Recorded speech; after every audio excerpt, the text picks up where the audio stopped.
You are listening to the oneofus.net podcast network.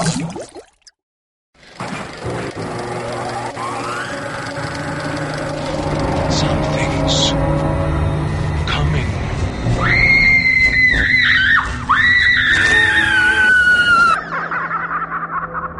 Stand by. Hold on to your hats. Here we go.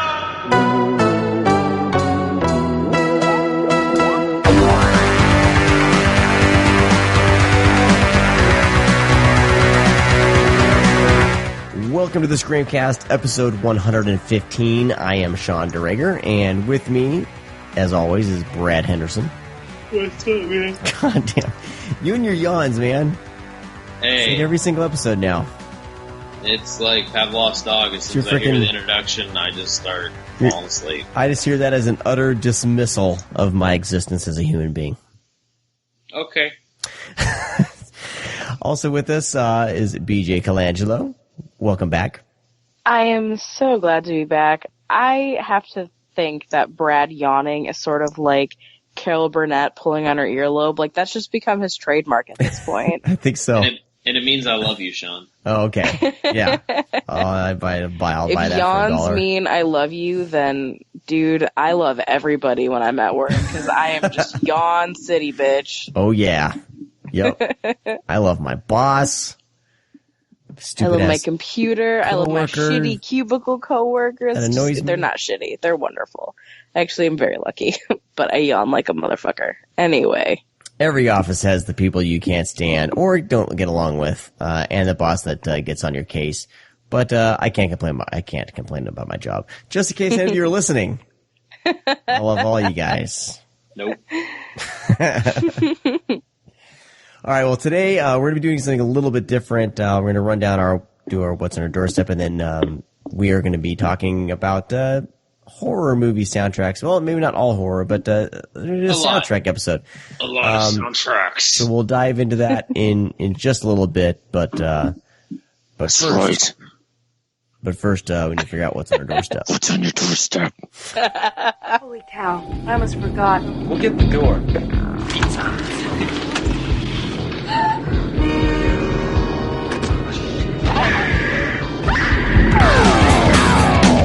Alrighty. BJ. Yes. We'll let you go first. All right. So I've been gone for a couple of weeks, as you know. I have a couple of cool things to tell you before I tell you what's on my doorstep.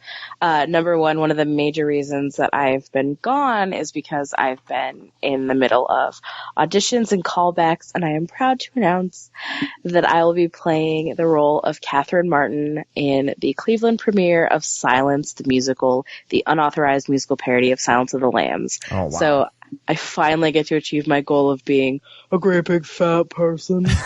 And I am fucking stoked. So that's why I've been gone, because I've been getting tweeted at by people that are like, where the hell are you? It's not the same without you. Okay, there's like 2 people that actually care. But to those 2 people, I got you. But I have gotten to watch a lot of cool stuff. The first one I'll touch on briefly, just because I know we're going to talk about it in a little bit, but I got this wonderful package from Vinegar Syndrome, and inside it was some sweetest pornography containing Let's Get Physical and Body Girls, which is just the best. But I'm not going to touch on that too much. Same thing with Disco Godfather. God bless you, Disco Godfather. I know we're going to talk more about that, but I'm just getting you all hyped to know that regardless of what Sean or Brad think about it, I think it's fucking awesome. And I can't wait to talk about it, probably in a couple of weeks. So yeah, Disco Godfather, super awesome. As far as things that are on my doorstep, there is a film, and I'm going to feel like such a shithead, whoever has IMDb up quicker, you have to look it up. I don't have IMDb up. Probably Sean. But there is this movie called Raging Hormones. I tweeted about this. Oh, yeah, and I know, totally. Yeah, Brad tweeted about it with me. But I realized that I didn't talk about it. Like, I haven't been on to talk about it with you guys. Raging Hormones is a movie that feels like the ultimate love letter to John Waters film. It is about a guy who's on summer vacation before he's about to start college, and his family and his town, and how he inadvertently becomes the sex slave of, like, his town crush. And when I say town crush, I mean, like, she's that girl that you know is married or that has a boyfriend that you'll never get a chance to be with, but due to some crazy random happenstances, he gets to, you know, be the sub to this woman's dom. This movie needs to be seen by anybody who thinks that A, they like cult cinema, or B, they like John Waters films. I forgot how wonderful this film is. I forgot how funny it is, how well crafted it is. It's a blast. It's not the easiest thing to find. I mean, you can find it online, but if you think you're gonna like pop it on Netflix or Redbox, wherever, you're probably not gonna have much luck. But if you're totally cool with watching women with eye makeup like Divine walk around in tube tops and buy frozen meat, you're going to be really stoked about this film. It's fantastic. Highly recommend it. 10/10 all day. It's great. Had me at women buying frozen meat. Oh my God. Ooh, She Some of my weird fetishes. She wears curlers in her hair the entire movie. She does her eye makeup like a cross between Mimi from the Drew Carey Show and Divine. Perfect. And she's in these tube tops, and she's got like she's, you know, a very voluptuous woman. She's built very much like Edith Massey.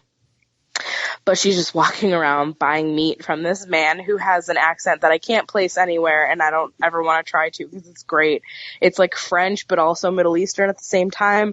I don't know what's going on there, but I'm real into it. And he's trying to, like, sell her pork loin, and it's, like, this weird, like, creepy, erotic scenario. It's wonderful. It's so good. So, yeah, Raging Hormones. Check it out. It's great. I also checked out, in my adventures on Netflix, a film called Tiger House. Ugh. That's about my feelings on Tiger House. Is just... Ugh. It has so much potential, too. I really, really wanted to like this movie because I am a total glutton for home invasion films because I am a complete spaz and, like, paranoid idiot, and I'm constantly fearful that someone's going to break into my house and murder me. I'm just fascinated. That's a fun way to live. I know. It's completely normal. I don't need any help. I'm not in therapy. We understand. So I'm fascinated by home invasion because it's a genre that feels like it only has one direction to go to, but then, like, you watch a film like The Strangers versus a film like Funny Games, and to me, I feel like they're in completely different directions, and that's fascinating to me, is that you have this path that you really think there's only one way to go, and yet you still find new ways to get to that final destination. So I watched Tiger House. I had extremely high hopes, which is my own fault because I should know going into anything that is seemingly Netflix exclusive that I'm probably going to be disappointed. But I figured, let's give it a try. Is it Netflix exclusive? It's not a Netflix exclusive, but, like, I heard pretty much nothing about it outside of its festival run. And then it, like, boom, appeared on Netflix. Yeah, it like came out on, I think Magnet put it out on Blu-ray or something. I was like, oh, that looks interesting. Right, but, like, Magnet puts out a lot of things on Blu-ray that, like, don't hit the stores, that, like, you can only really get if you are a follower of Magnet releasing and what they're doing.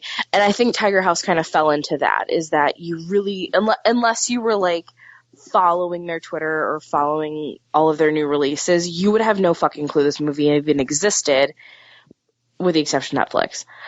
So I watched it. I was sorely disappointed. It has so much potential because it's, you know, a home invasion film where, you know, there's, like, these two, like, this couple that, you know, they're sneaking around to see each other kind of thing, and, you know, sneaks into the house and, you know, just happens to stumble upon the fact that they're being held hostage. And, like, that has, like, that log line, I'm in. I'm so fucking in. Sitting and watching them try to stretch that, like, really good idea into a, like, full-length movie, unfucking bearable. And it just really bummed me out because I wanted it to be great, and it's not. So. Dude, those last 20 minutes are horrific. Because it's like, wait, this is a home invasion movie, but what, like, plot are we actually trying to do now? And once you, like, find out, like, the true plot of it, it's just a total fucking eye roll. To me, it feels like they didn't know how to end it, so they just kind of, like, took the first idea that came in their mind and ran with it, not thinking about logic or continuity or any of that. I don't hate it quite as much as I hate the ending of Mockingbird, but you and I will forever agree to disagree on that one. If it ended like Mockingbird, I would have jizzed all over it. But that's kind of how I felt about the ending of Tiger House. I was like, really? Are we still? Okay, fine. I'm not going to spoil the ending because I'm not an asshole. But yeah, Tiger House, no dice. So there's that. I rewatched Stranger Things again because why the fuck not? But I've already talked about it, so I'm not going to talk about it again. It continues to be something that is endlessly fascinating to me, if only for the conversations that it sparks. I will say that now that I've watched it for a third time, I am not so much Team Barb as I used to be. I actually kind of think that she's useless, and I don't know why I got swept up in the hype of why I thought Barb was awesome. Fuck Barb. She's kind of useless, and she's kind of a slut shamer, and I'm not down with that. Oh, shit. So, upon my third watch, my perspective of Barb has greatly changed. But the one that I really, really wanted to talk about, and it might get a little personal, and if I burst into tears, I'm sorry. I will try to say this as quickly and as painlessly as possible. One of my long time friends, and I've been friends with this person for 15 years, is going to die. She is losing her battle with cancer, and I know that I've talked plenty of times on the show before about my own battle, and it's, causing all these different emotions, all this sort of weird survivor's guilt that I have. But I'm going to be going home this weekend to say, my farewells to her, and it's really fucking with me a little bit, but I have so many incredible memories with this person. Her name is Amanda. I'm going to say her name. Her name's Amanda. She's one of the most incredible human beings I've ever been fortunate enough to have in my life. And of all the memories that we have together, one of them is that we used to be a part of this little club, me and her and my best friend Elspeth and a couple other people, where once a week we would go to Blockbuster. And we wouldn't even read the back of the box. We would just pick a movie based solely on its cover art, and we'd take it home and rent it. And for the longest time, we just would watch shit after shit after shit movie. One of my personal favorite ones is this shitty, I think it's called Slasher. No, it's just called Slash, just SLASH. And it's about a farmer, scarecrow serial killer thing. All I remember is at the end of it has a rock band singing about their experiences, and the tagline is them super nu metal singing E-I-E-I-O. So that gives you an idea of the shit house movies we would bring home from the video store. But one of my strongest memories that I have growing up with Amanda is that she was so sick and tired of us just watching these shit movies that she said, you know what? Fuck it. This week we're watching 13 Ghosts. None of us have seen it, but you know what? If it came out through a movie theater, then it has to be good. So I rewatched 13 Ghosts. Not the original, the remake with Rod Digga and Tony Shalhoub and Beth Davids and Matthew Lillard. And you know what? I don't give a fuck what anyone says. 13 Ghosts is kind of awesome. Yeah, I've always thought that movie is a lot of fun. I've always kind of liked it too. I took away all of my bias, all of my nostalgia, all of, what this movie means to me in the circumstances that I'm currently in. 13 Ghosts is fun as fuck. I'm sorry, but I am a total sucker for that, mid to late 90s, token characters that would say, shitty, slightly racist one-liners that then ended up being perfect. Where'd the lawyer go? The lawyer split, and then, haha, he was cut in half by a glass door. That's funny. That's just hilarious to me. I know that makes me a terrible person, but it's funny. It's super funny to me that was ever something that people, damn well somebody pitched 13 Ghosts and they're like, do you know what this is missing? A token one-liner. We need to throw that in there. Let's use Rod Digga. Like, that's really funny to me because it's just so blatantly offensive and awful, and it's funny that ever was okay. But upon rewatching it, I am so shocked that there was never an expansion of 13 Ghosts. Why are there not spin-off movies for all of these characters? Because some of the mythos of these characters are fucking terrifying. The Jackal is legitimately one of the most unsettling looking creatures I've ever seen. Same with the Hammer, same with the Torso, especially the Angry Princess, which I know is really only prominent because she was topless for most of it, but there's something really unsettling about like a blood red lip and a dark eye on a topless gray woman. But I really think that there should have been more to the 13 Ghost story than there was with just the remake. I think that they kind of shit the bed on that. I did rewatch like all of the special features they have on the DVD of it, which is really interesting because it goes into these mythos like a lot more in depth. And I think that's where my fascination is coming from because I remember all of my friends and I watching this movie as kids and being like, oh my God, we need to know more about it. And 13 Ghosts was one of the first DVDs that I can remember having such in-depth special features. And I think that's why I like special features so much is, in all honesty, because of 13 Ghosts. I know the movie gets a bad rap. I know a lot of people think that it's shitty, but maybe I'm a terrible person for saying it. I think it's a lot more entertaining than the source material. I think the source material is kind of dull, and I think that's pretty poorly made. 13 Ghosts, the remake, is actually super fun. Well, I'm not trying... Yeah, at least they have, there's, fun gore and stuff, and you know what I mean? It doesn't shy away from that stuff. And exactly. The ghosts and the monsters, I mean, there's plenty, even if it's not the greatest film, there's enough in there to, as a horror fan. It's fun. And, that's the thing. It's a fun movie. I think that the jump scares are really effective. Even after all this time, I think the characterizations are really clever. I think that the gore is, it's a really, really good amount. The only thing that I wish they would have done a little bit more with is, this half-assed attempt at a heart-wrenching story of, the burned woman or whatever the hell her ghost name is supposed to be, Tony, Monk's wife, whatever she's supposed to be. I think that if they would have taken that a little step further, this would be a movie that we would all treasure as something that's brilliant and wonderful and breathtaking. But they try to shoehorn this love story thing, but no one's really invested into it, so it doesn't really hold any water to any of us. But as far as these weirdo remakes or these weirdo horror movies that came out in the late 90s, early 2000s, 13 Ghosts is completely underrated, and I think that more people should watch it. Give it a chance, rewatch it. I think that as the years have passed, it's aged pretty well. I think that it's a great timepiece for the films that came out in that kind of decade. I think it's the perfect film that captures every trend that was going on at that time. I have a stack of 90s horror films that I want to get to, and it's on that stack. It's like that, and then of course I know you did last summer and all that stuff. You need to also throw Colobus in there. If it's not there, track that shit down. Colobus is awesome. What is it? Brad, have you seen Colobus? I don't know what you're saying. Colobus? Holy fuck. I've seen something that neither of you have seen. This has never happened.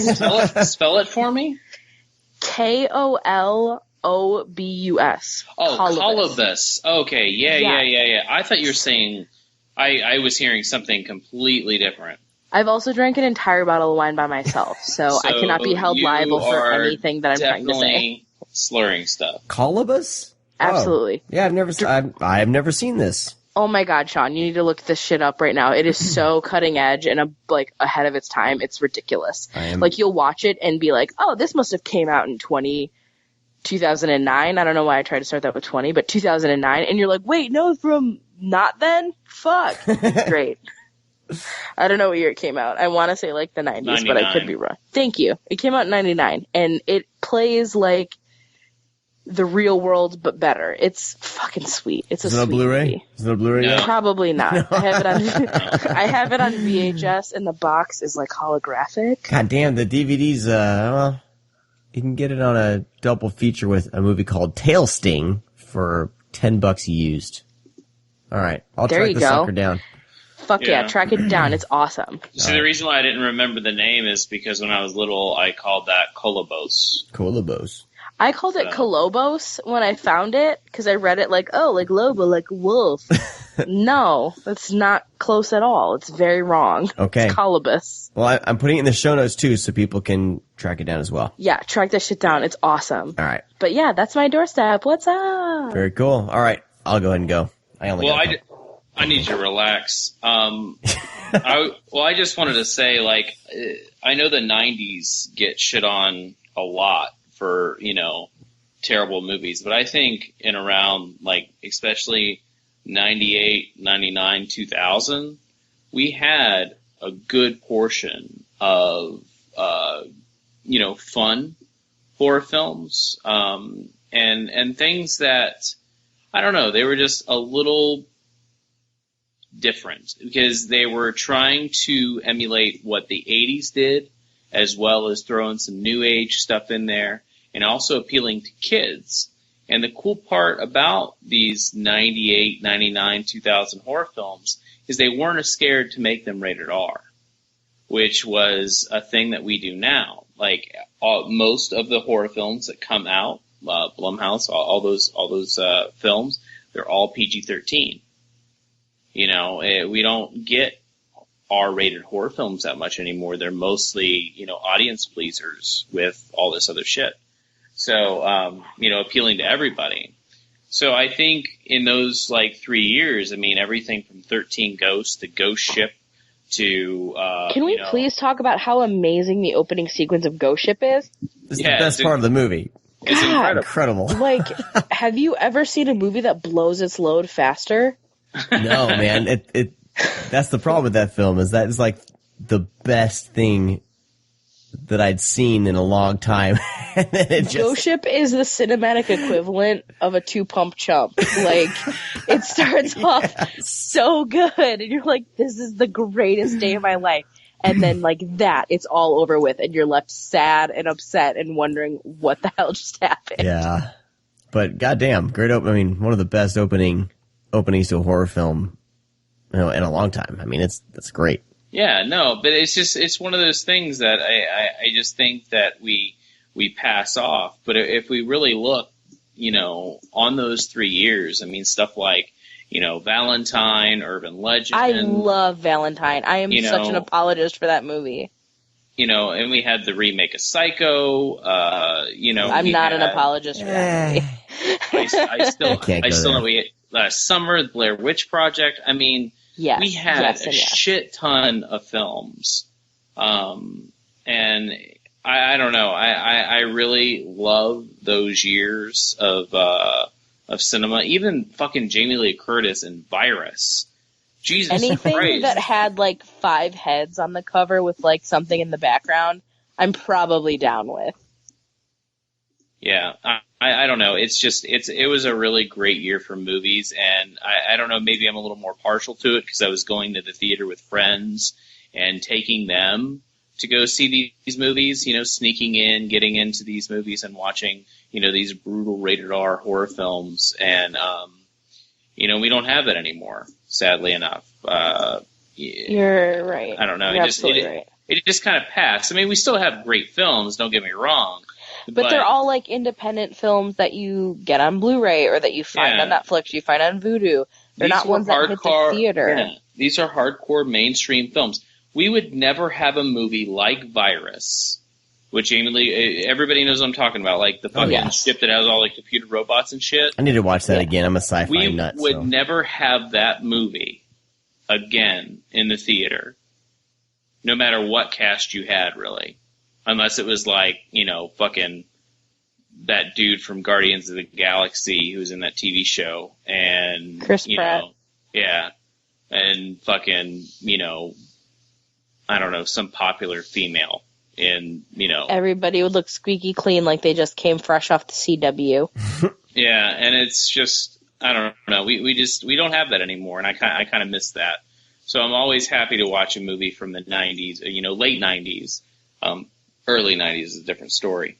I don't know. It's just a really great few years, especially growing up at that time. If you didn't grow up during that time, it might be a little bit different because it was a change in cinema.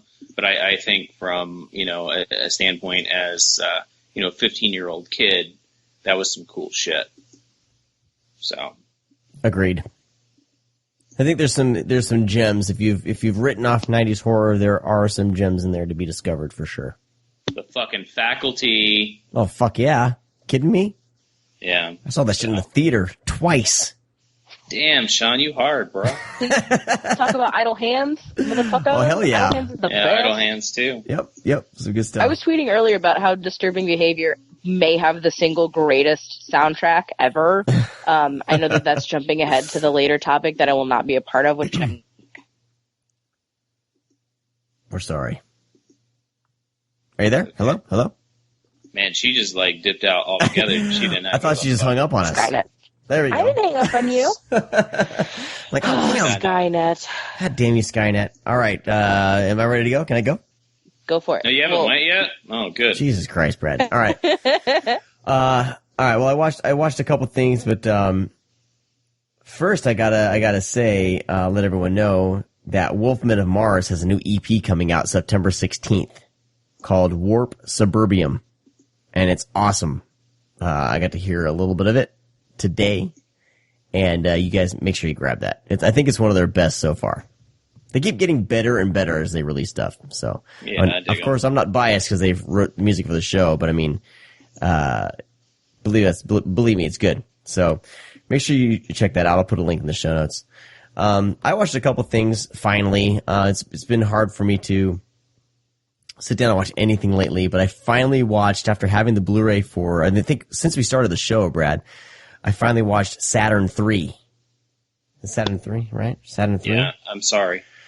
Wow. The idea of Saturn 3 is fantastic. The beginning has some cool little sci-fi crap, and then it just turns into shit. I think that basically, Harvey Keitel shows up on the Saturn with this robot in a case, and the only other people on the base are Farrah Fawcett and Kirk Douglas, who are a couple who are fucking for some reason. She's 20, and he's in his 70s at this point, I think. The age gap is pretty disgusting. But whoa, no judgment here on my part. And then, of course, Harvey Keitel, his little robot in a case or whatever, he downloads his brain or something, or part of his brain, so it can learn fast, and then it turns into basically a killer robot with a really small head. So I think the main problem with this film is there's only 3 people. If there was kind of people there for murder fodder, for robot murder fodder, I think it would at least be a little more fun. But it's just these 3 people, and they try to do this kind of love triangle-ish tension, with Harvey Keitel. And he talks like a Vulcan, like he has no emotion or anything. And it's Speaking of, happy 50th anniversary Star Trek. Anyway, oh yeah. continue. What's up? Sorry. Team Riker. That's all I gotta say.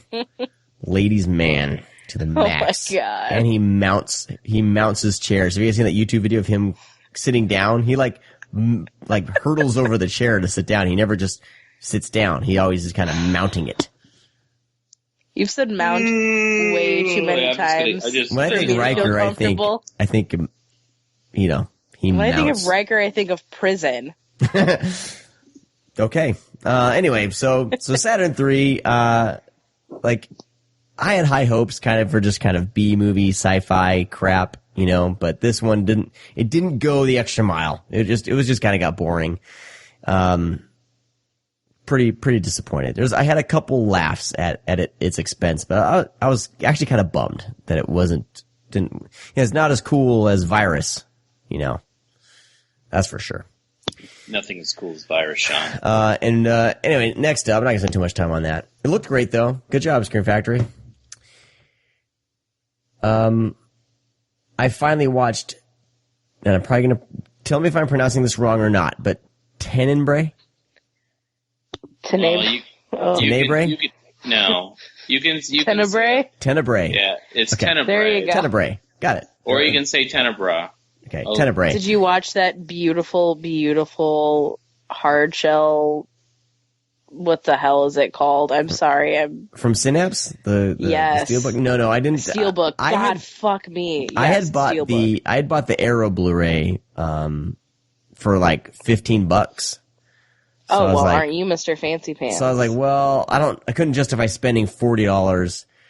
oh, I on a justified Steelbook. the shit out of that Steelbook. The only thing that would get me to buy that is, it has to be a little bit cheaper, but there is a documentary on there about Giallo that I want to see. So one of these days I'll probably grab it. But this is my first time. I wanted to watch it first to make sure I loved it. And If you think Synapse is ever going to go below 40 on that Steelbook, I you're know. out of your damn mind. It's I'm probably fucking gonna be- Synapse. I'm probably going to be stupid and grab the Demons Steelbooks if they're still around. Dude, Demons is still they're $45 so- a pop. so They're not going to frustrating. come down in price. Yeah, God damn but it, Synapse. Demons is so good. See, that's the thing that makes me crazy, is that, like, they're putting out stuff that's so good, but they will never drop the price. Those Demon Steelbooks have been $45 for, like, 2 years. But see, I had the Arrow Steelbook for that, and there's some extras on there, so I got their standalone $14.99 versions for the better picture quality. For Tenebrae, I want that documentary, and they would take that documentary off. It's like, just leave the documentary on and give me the freaking plastic case, god damn it. Anyway, Tenebrae, fucking fantastic, as you all probably know. But Yes. I absolutely adored it, and my Giallo repertoire is not very deep, and I've been slowly, trying to watch more and more, and I have, because of the show, we've actually watched quite a bit. But this one, like with the music and everything, with the kind of detective story that it's telling, and with like goddamn, there's like one scene or a couple scenes where there's just buckets of blood splurting everywhere.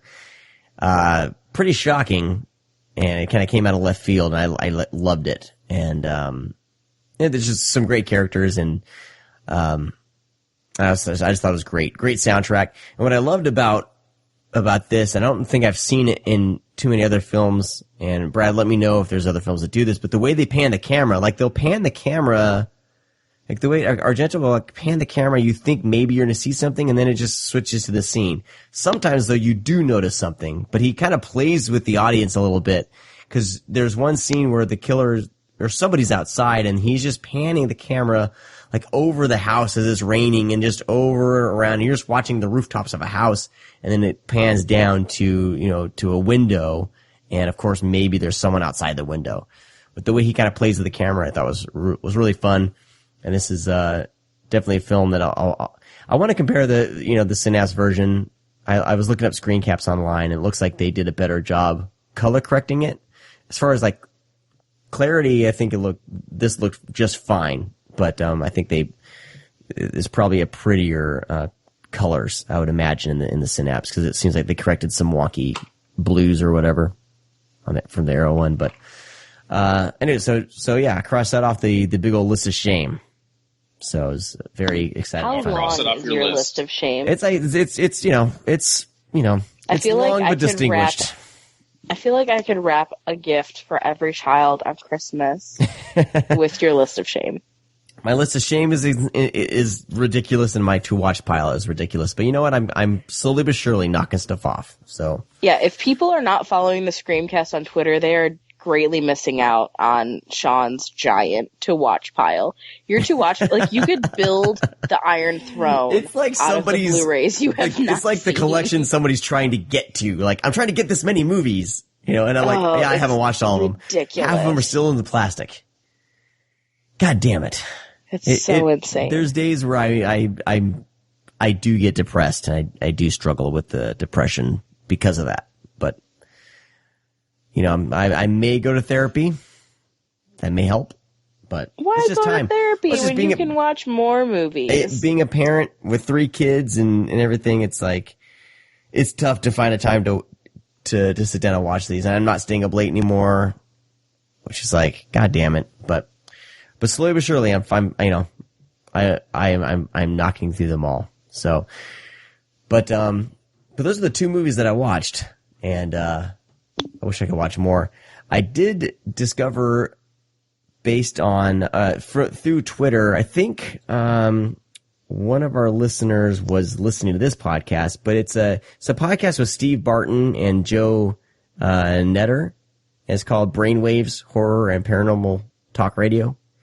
And I think Steve Barton, I know him from Dread Central, and I follow him on that's Twitter. Uncle Creepy. Yeah, Uncle Creepy.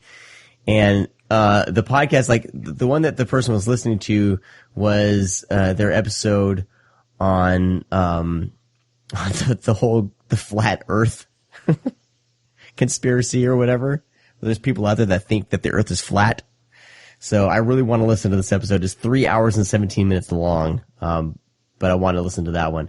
But they have interviews with Sid Haig and Doug Bradley and things like that. But it sounds like they're doing a little more than just interviews. They're going into more paranormal type things. And so if you're looking for a new podcast to add, not to replace us, but to add alongside your enjoyment of podcasts, check them out. Pretty good stuff there.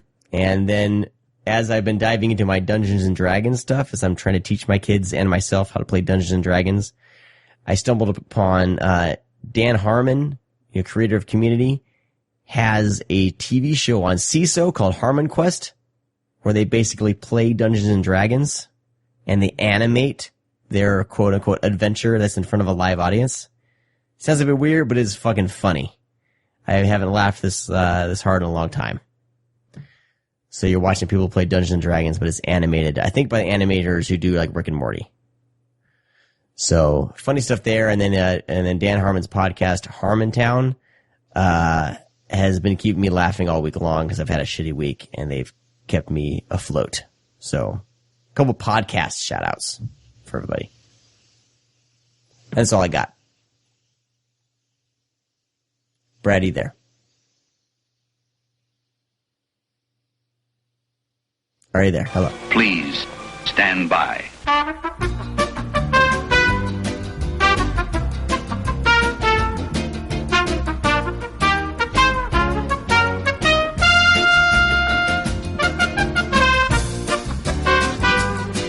So that's all the shit that I've been listening to / watching at all, and everyone's quiet. As I was talking, I guess BJ got dropped off the call, and she can't get back in to the Skype call.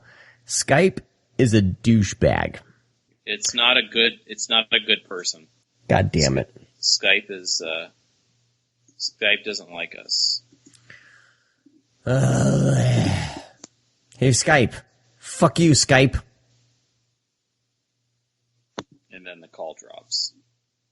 Hey, Skype. Eat a big donkey dick. Put your lips around that donkey dick, Skype. I really hope you're not putting that in the show. Oh, it's in the show. I don't care. I don't care anymore.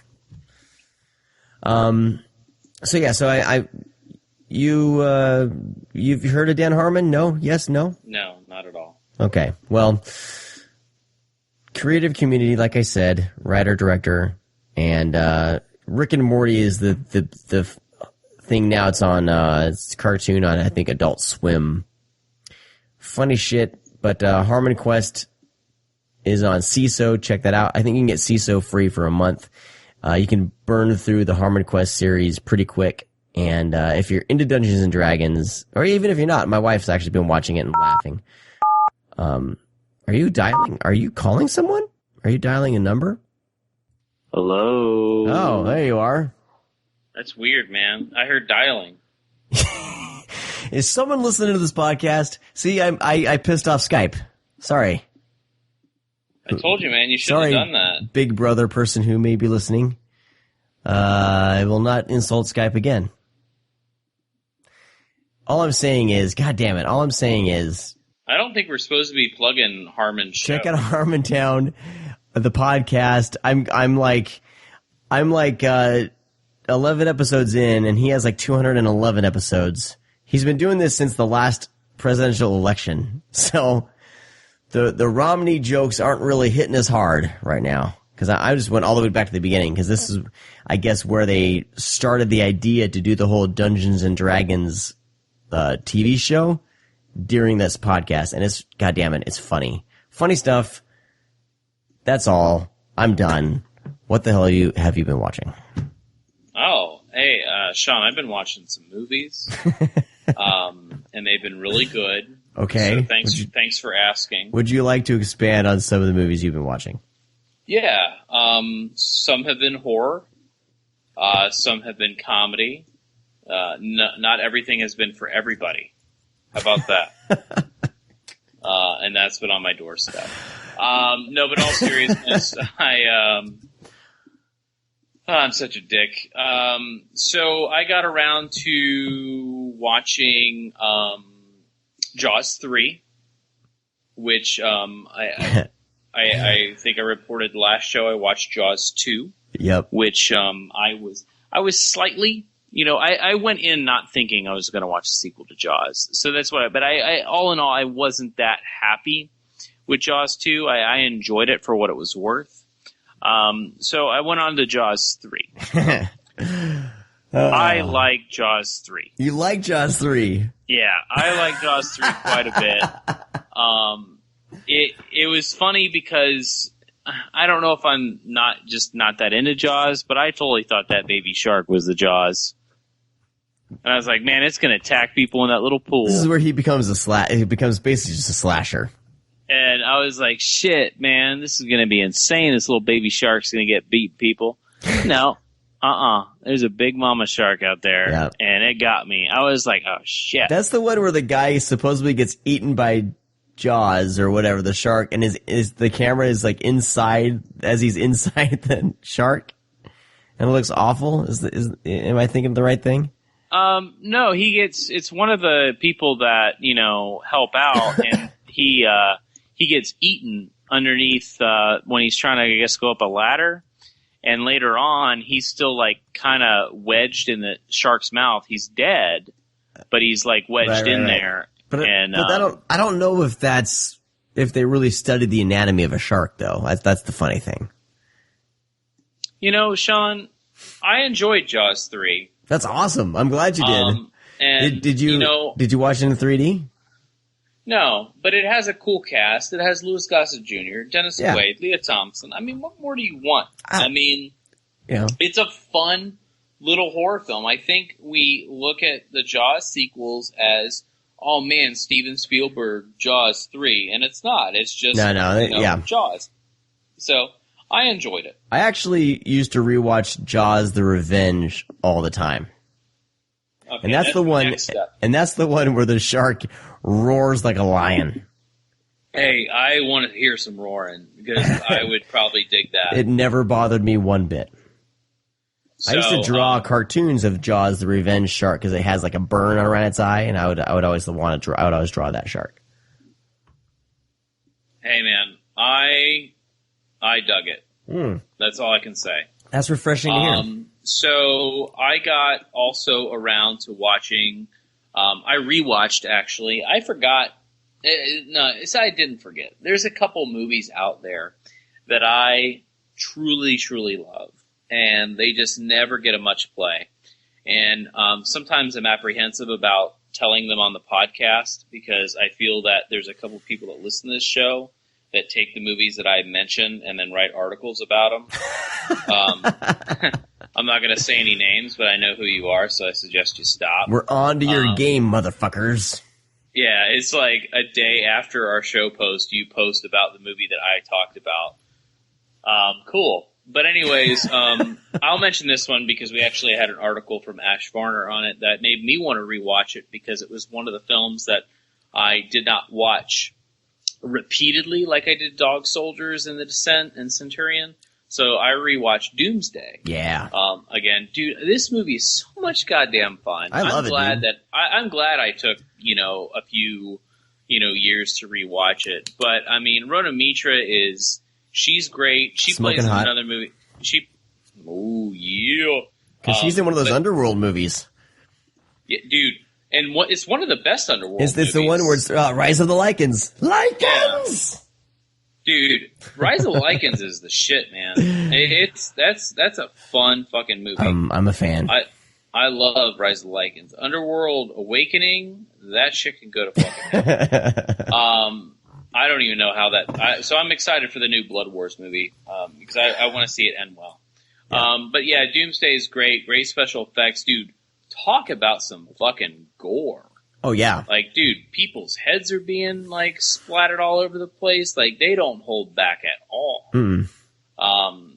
Really, really fun. And that's pretty much it. Watch Neil Marshall's movies. He's a fantastic director. He hasn't made a bad movie yet. No, he needs to get back into feature films. He's doing a lot of TV stuff, but I mean, like someone replied to me on Twitter that he's going where the money is, and he's getting paid to do what he does. He's done some Game of Thrones stuff.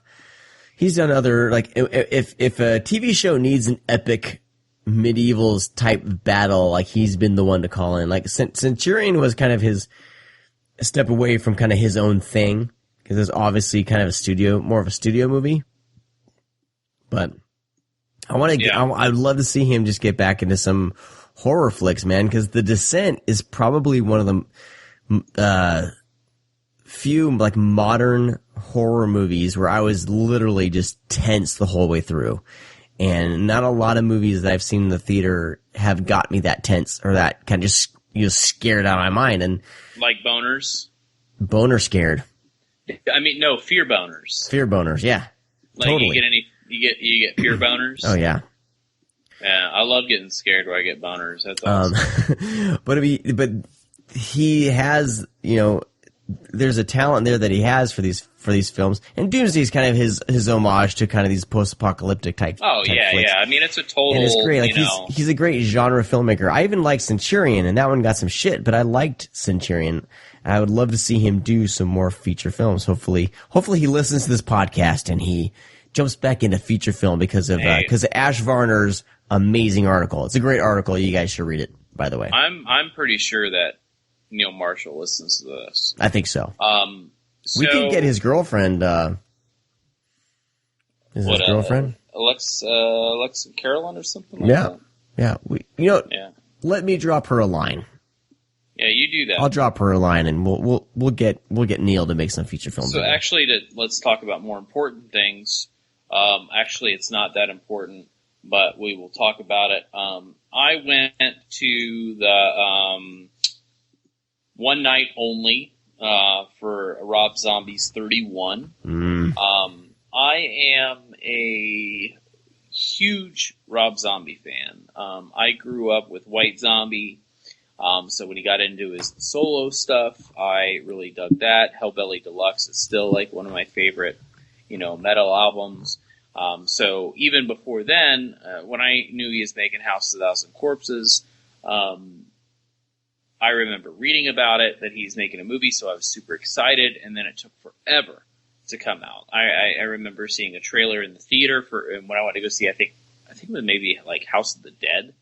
I went to go see that, and there was a trailer before that, and I just really, really wanted to see the movie. The girl I was dating at the time, her parents, she was a little Christian girl.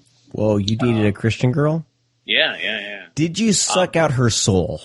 Yes. Okay. Her family fasted for the movie not to come out. So House of a Thousand Corpses that worked. A little bit more special.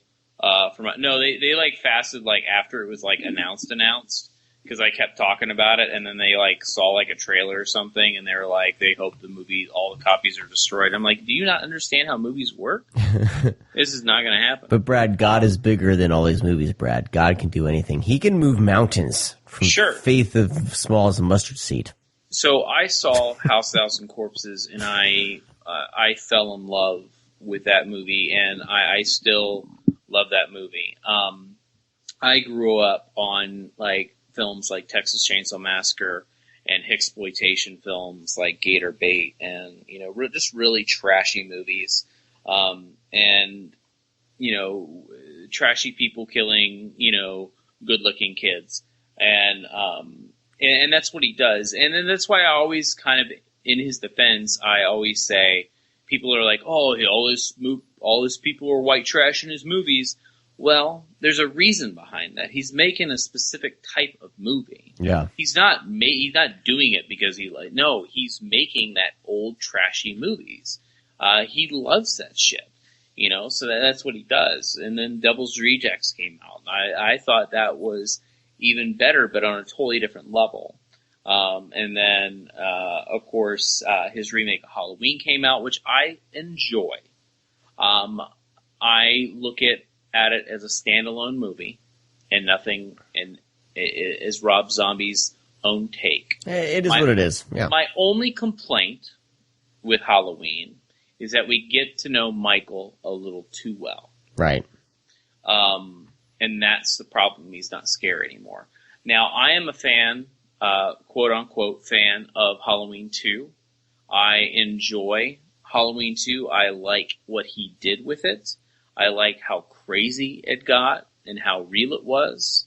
And it truly felt like a Rob Zombie film rather than a remake of Halloween 2 in a hospital. I think if you look at Halloween 2 as a standalone movie, as a sequel to Rob Zombie's Halloween, you will, because everybody's comparing it to the original. There's no hospital. Well, there is a hospital in it. But it's dream hospital. Really happened. Sean mad at dreams. Sean doesn't like fire. Yeah. So I enjoy that, and Lords of Salem was in my top 10 of 2013. I think Lords of Salem for me, it's Devil's Rejects is my, that movie, you feel like you gotta wash like a friggin', half an inch of grime off you when you get done watching that movie, but it's really well done. Really well done. But I think Lords of Salem, I don't know why it's got so much hate, because I absolutely loved it. It was him kind of trying something different, and I love that flick, man. Yeah. I dug it, and I truly loved it. So, that all said, I was pretty fucking stoked for Rob Zombie's 31. I didn't mind 31. I gave it a 2.5 out of 5. And I am here to tell you why I gave it a 2.5. Number one, I've always loved Richard Brake. Richard Brake is a very, very intimidating person. He has one of the scariest vibes in the history of cinema. He is just, he makes you feel uneasy. Just his presence on screen. When he speaks, it becomes even more frightening. One of my favorite movies that I mention pretty much every fucking show is Asylum Blackout, also known as The Incident. He plays the lead fucking psycho in Asylum Blackout. So when I heard he was basically playing lead Doomhead in 31, I was even more excited. Richard Brake is the best thing about the film. It is worth it just for his performance. And Rob Zombie did one of the coolest and most memorable openings of a movie I've seen in a long, long time. I was getting chills watching the opening to this film. Richard Brake it's filmed in black and white, and he has this long fucking monologue, very much almost like the voiceover in Kill Bill with the bride. It's very Tarantino-ish, and it just talks about killing and what he does for a job and what his mind is like, and it's perfect. And then we kind of get into the story, which has a great opening, great introduction of the characters, shows the camaraderie of the characters, shows the differences of the characters, but they still love one another. It's also, Sherry Moon Zombie, who is a complete beauty. I don't care what people say. I think she is one of the cutest, prettiest women out there. And then you have this two black men.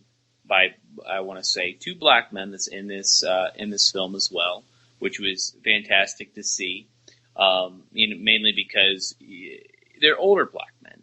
You don't have like fucking, I don't know who's popular, Taye Diggs and Idris Elba, which they're great actors. Don't get, let me take that back. Taye Diggs, I don't know, but Idris Elba is amazing. Is it Idris? I don't know. Idris Elba? Wow, you just corrected me for a change. That's Holy crazy. shit. That something's wrong. Yeah. Skype. Watching watching the film unfold with, basically two co-star, black males as leads, and then Meg Foster, who has still got it. I mean, she's been in horror films ever since then, and she's playing a kind of a badass that carries around a club with some nails on it. And just and a couple other characters that are thrown in there. A really funny guy, I can't remember his name, but just a really good group of characters. And 31 after that, and after they get abducted and get thrown in this game, it becomes an homage to Rob Zombie movies, it seems. He repeats the same things that he did in his other movies, which was really bizarre to me. It wasn't a specific style. It was like he was taking little things here and there and putting them back into this movie. It's really edited. It's very odd how it is edited, because it's not as crazy and bombastic as you would think. It's pretty tame. It is literally them running one room to another, getting attacked by these clowns that they unleash, this group of people that's very, very reminiscent to The Purge. And it just kind of slowly falls apart because it doesn't focus on the people anymore, these carnies that are being attacked. It kind of focuses on the craziness of these clowns that are chasing them, and spends a little too much time with them and wants to be like, then Rob Zombie really churns it out of this, like, just being complete, like, psychos. Like, where they just go on these, like, long stretches of just talking shit. And it's like, okay.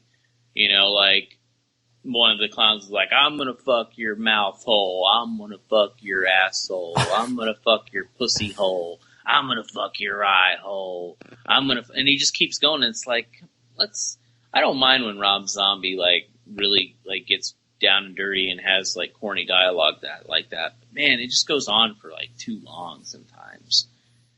And, it's just, it was just a little upsetting because I was expecting more.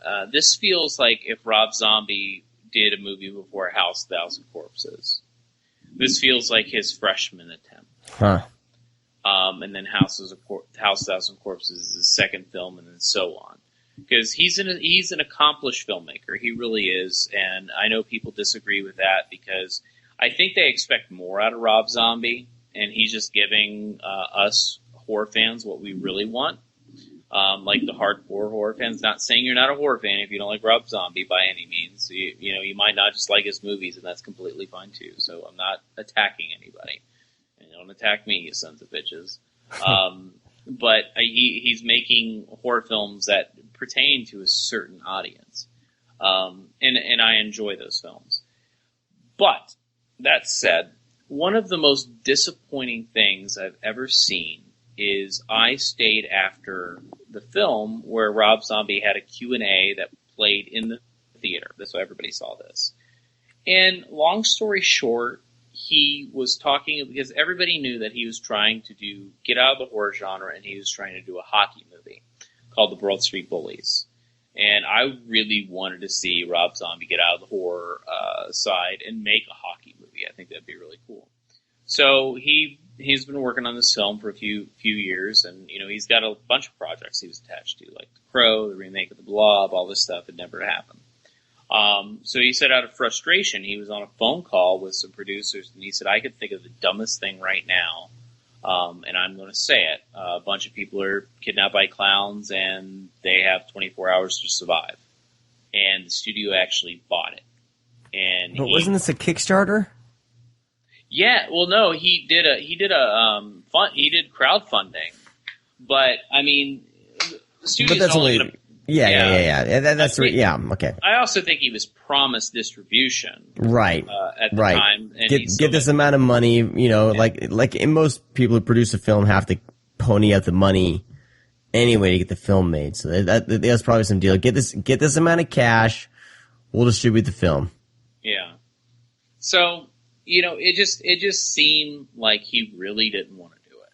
That's what it felt like, the vibes I was getting. And I've seen a lot of interviews with Rob Zombie because I've been a big fan. But it just seems like he was just kind of bored. And it kind of does that on screen. Like, it seems that he had a lot of cool ideas for other movies and was, like, taking them and slowly putting them in this movie. So all in all, I give it a 2.5 out of 5. I'm going to watch it again because people say the Sundance cut was a little different. There's apparently going to be an unrated cut. Well, Rob Zombie in the interview says that there's only 2 scenes that are missing. Huh, okay. However, I've heard from a few people that saw it at Sundance say that's not true. There's some extensions of scenes, and it's just really well put better. It's put together a little bit better than what we saw that night. So I'm hoping, because this thing gets released very shortly, it'll be on VOD, I think, in just probably a few days after this episode airs, because I think it's opening like September 15th on VOD. And then it opens like in limited theaters, in your hometown. Well, if you're lucky.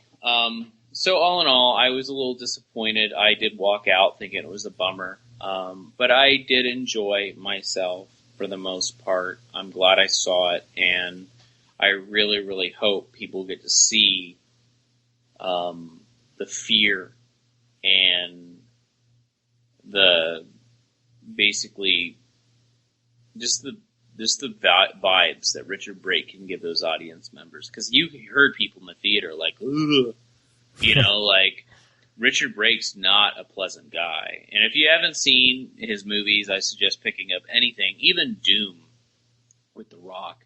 He plays a character, I think his name's Goat.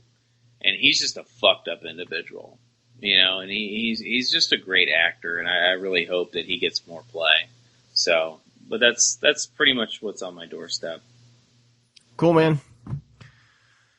Very cool. We will be talking horror soundtracks, with the exception of one. There's one Western in there, from Mondo, in just a little bit. But first, we need to check in with Josh Obershaw and see what's up with the news.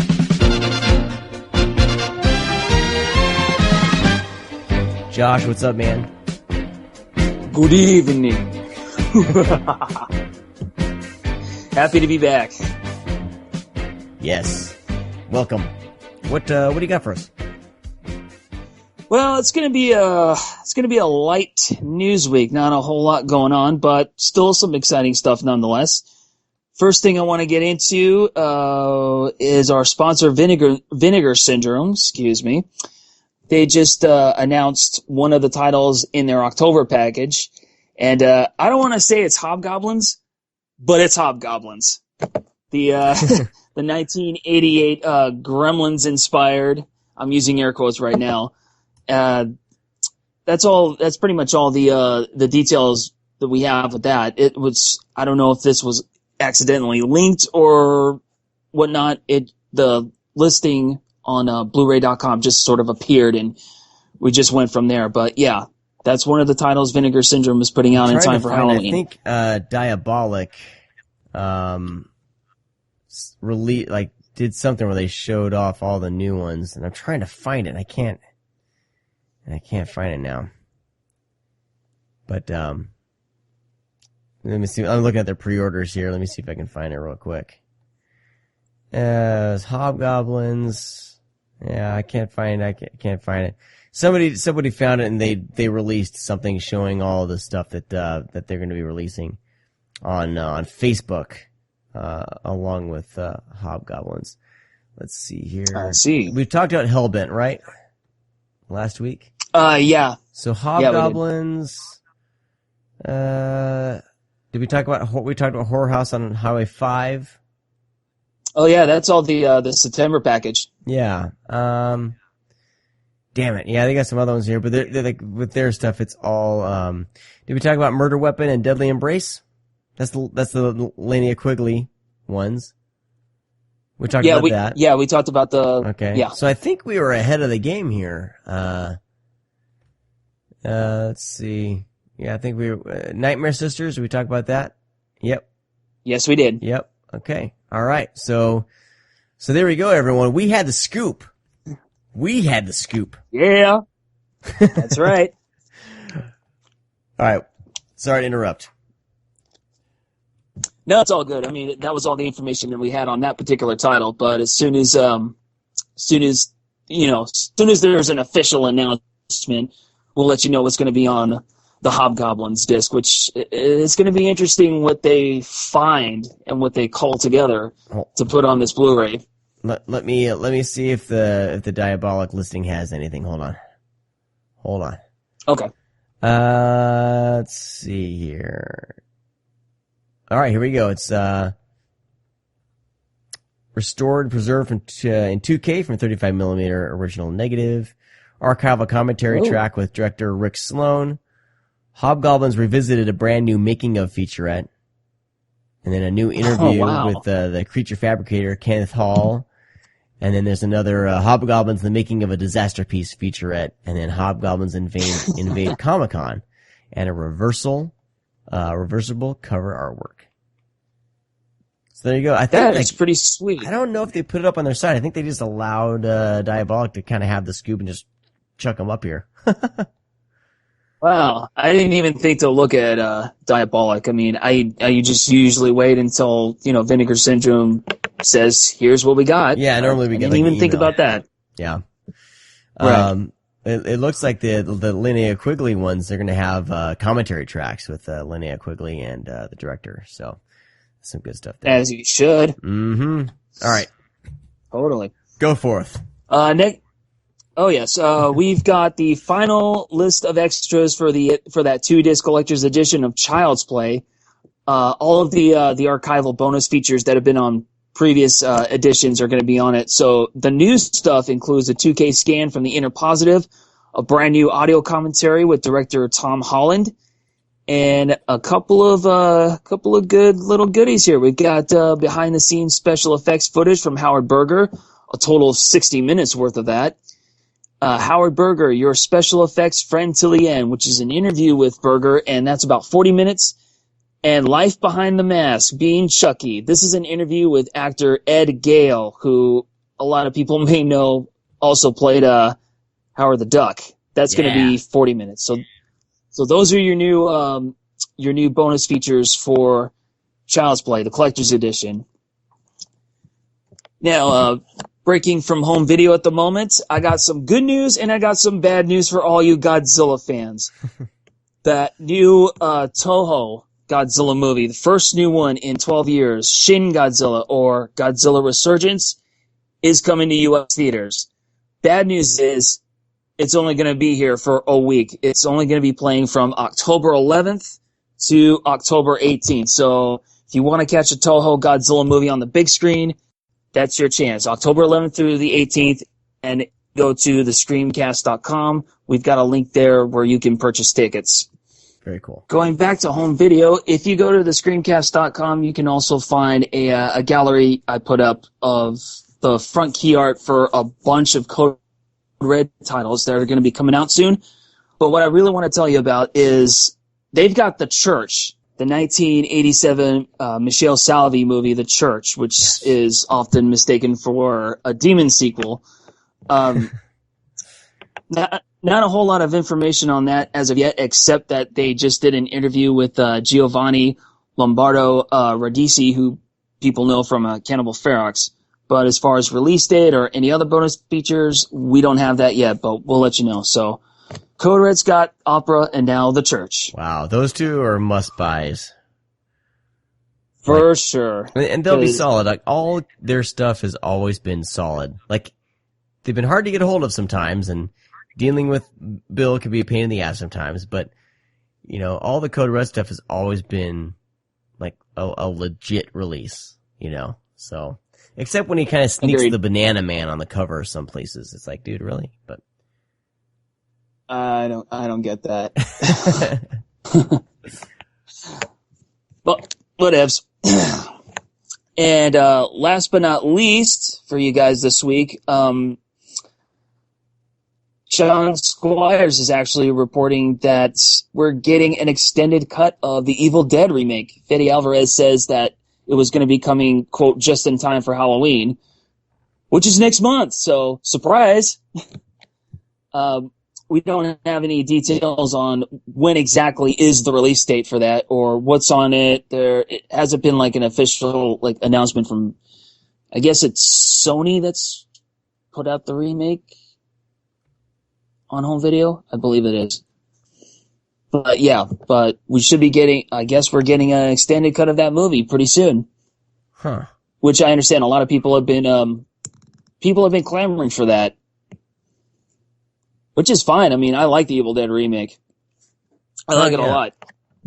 Yeah, I'm trying to find it right now because I felt like there was some confusion. Did you see the Blumhouse article? No, actually, I didn't know. I was actually looking at Blumhouse earlier and I couldn't even find it. Let's see here. Bullshit. Let me just close this down and see if I can find it. Yes, it's a longer version, but it's not a director's cut. No, it's just an extended cut. It's okay. Yeah. It looks like the extended version accidentally got sent to the UK. They were airing the extended version on cable in the UK. Oh, nice. But he says the director's cut is what went to theaters and what's on Blu-ray now, but there will be an extended cut that helps flesh out some of the characters. So, which is fine. I mean, sometimes extended cuts work, sometimes they don't. But sometimes I like owning both cuts, you know, and I can make my own decision. Sometimes I'm in the mood, I'd be in the mood for an extended cut, sometimes not. But it sounds like he's happy with the director's cut, but the extended cut is what he kind of seems to be like they had whittled down and were almost happy, but he went in for some pacing issues and made his theatrical.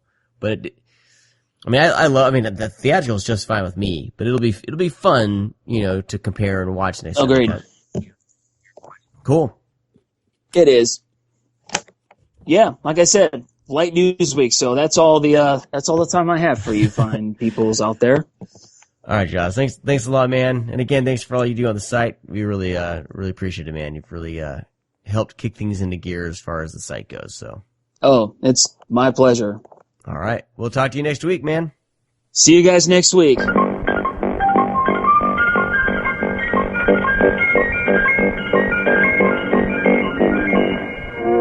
right. Let's jump into our conversation about soundtracks. Cool. So, they're sorry. pretty good. I like them. No. Sorry, I couldn't think of a witty segue here. But basically, you got your hands on a handful of vinyl records released. Was it released through Mondo? Yeah, Mondo Death Waltz. Okay, yeah, So Mondo that's- Death Waltz. Yeah, that's who put these together. I mean, mostly. I mean, we could just say Mondo, I guess, for just to clarify. So, I mean, I'm a huge fan of horror movies on vinyl or soundtracks. Let me open up my cabinet. Is it I haunted? mean, hold on. It was trying to see who released this, but Waxwork Records has been releasing a whole bunch. I have the Friday the 13th soundtrack, which is pretty. It's a prized possession of mine, and they've done some good work. So it seems like the past couple of years, you know, other companies have been jumping on this. I have Mondo's Pet Sematary soundtrack, which I got from Brian Knowles. actually. Friend of the show. And then there's a record company called, who did I get this from? AMS Records put out the Phenomena soundtrack that I found on vinyl, which is pretty fucking awesome. So Mondo did a handful of recent LPs. The soundtracks, The Big Gun Down, Hollywood Chainsaw Hookers, Maniac Cop 2, The Beyond, Cat in the Brain, The Bloodstained Shadow, and Absurd. So what we're going to do is talk about these soundtracks. And I was able to listen. All soundtracks. Well, yeah. Well, yeah. What do you think about soundtracks? I mean, I'm a fan. I collect them, but what's your stance on them? What do you? I mean, it all depends. I mean, I think there are some soundtracks that don't warrant like a standalone release because maybe because a soundtrack to me you're supposed to feel maybe what you felt in the film. Like we say soundtrack, let's say scores. Because one of the greatest soundtracks of all time is the soundtrack to Top Gun. Okay. But we'll talk about scores. That's different stuff. We'll move on because that's how I know that I think Mondo calls them soundtracks, and that's fine because they are soundtracks for the most part. It's original motion picture soundtrack, I guess. Yeah, and then we have soundtracks that take basically like they released on vinyl. They released A Girl Walks Home Alone at Night. It is a great soundtrack, great songs picked for that film. The stuff that we're talking about is more or less, scores that are done for the films by, composers. But Mondo has done some great stuff. I mean, they have a great Aliens LP that they released, a phenomenal cover. A Girl Walks Home at Night. They did all the Back to the Future movies on LP. They do a lot of small things too. Like recently, they did. Mondo Macabro released The Devil's Business on Blu-ray. Well, they did a soundtrack for that. They did Mickey Keating's Darling on vinyl. The Duke of Burgundy. His name's Peter something. He did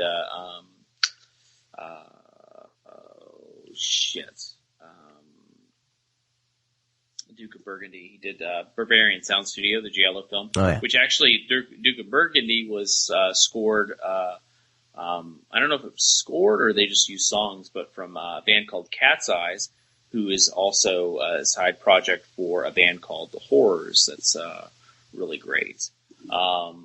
So yeah, they pick up things every once in a while. They also release, bands.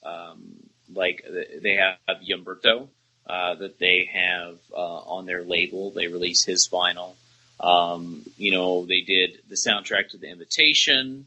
They did a Halloween one. They did Jurassic World. So they're all over the place. I think they just did that one cartoon that come out with the samurais, whatever that's called. It just came out. Like Kubo something. Oh, Kubo and the Six Strings? Yeah, they're doing an LP of that. They did an LP of pieces. So, Mondo's been around for a while and they do some great work. Their vinyl looks downright just fucking amazing. Itself because everything, if it's not the art on the outside, the art on the actual vinyl is just kind of breathtaking. It really is. It's breathtaking. I know people are like breathtaking for a record. Yeah, but I mean, you look at these things and you hold them, and you're holding like the 180 of the vinyl, and it's fucking heavy and it feels good in your hand. Oh yeah, that's pretty fucking cool. It feels like this shit isn't gonna break. I've always had my eye on them. I've slowly started buying vinyl again. I went through a little phase, I think I mentioned on the show, a couple times. So I'm getting back into the swing of things, and I thought what would be a better way to actually kind of dig into a bunch of horror soundtracks, especially stuff that's not really, talked about all that much. Because I mean, we could talk about the score to Back to the Future and Star Wars. We all know those sounds. We all know that music. But there's certain scores in certain films that have some odd choices. And I think with the batch that we kind of have a barrage of different shit. Especially that the films that these things come from. So I don't know if you want to start off, Sean, with anything that you like your favorite of this group that we're talking about, or your experiences with this. Yeah, I mean, out of the batch here, I mean, I was trying to think of like which movies have I seen, because I really don't like listening to a score if I haven't seen the film. So that's kind of how I went by actually sitting down and listening to these. The Big Gun Down is one of those films I know that I've seen in the past at some point, but I think I was a kid because my grandpa used to be really into John Wayne movies and Italian and spaghetti westerns. So I know that I've seen The Big Gun Down as a kid at some point or some part of it.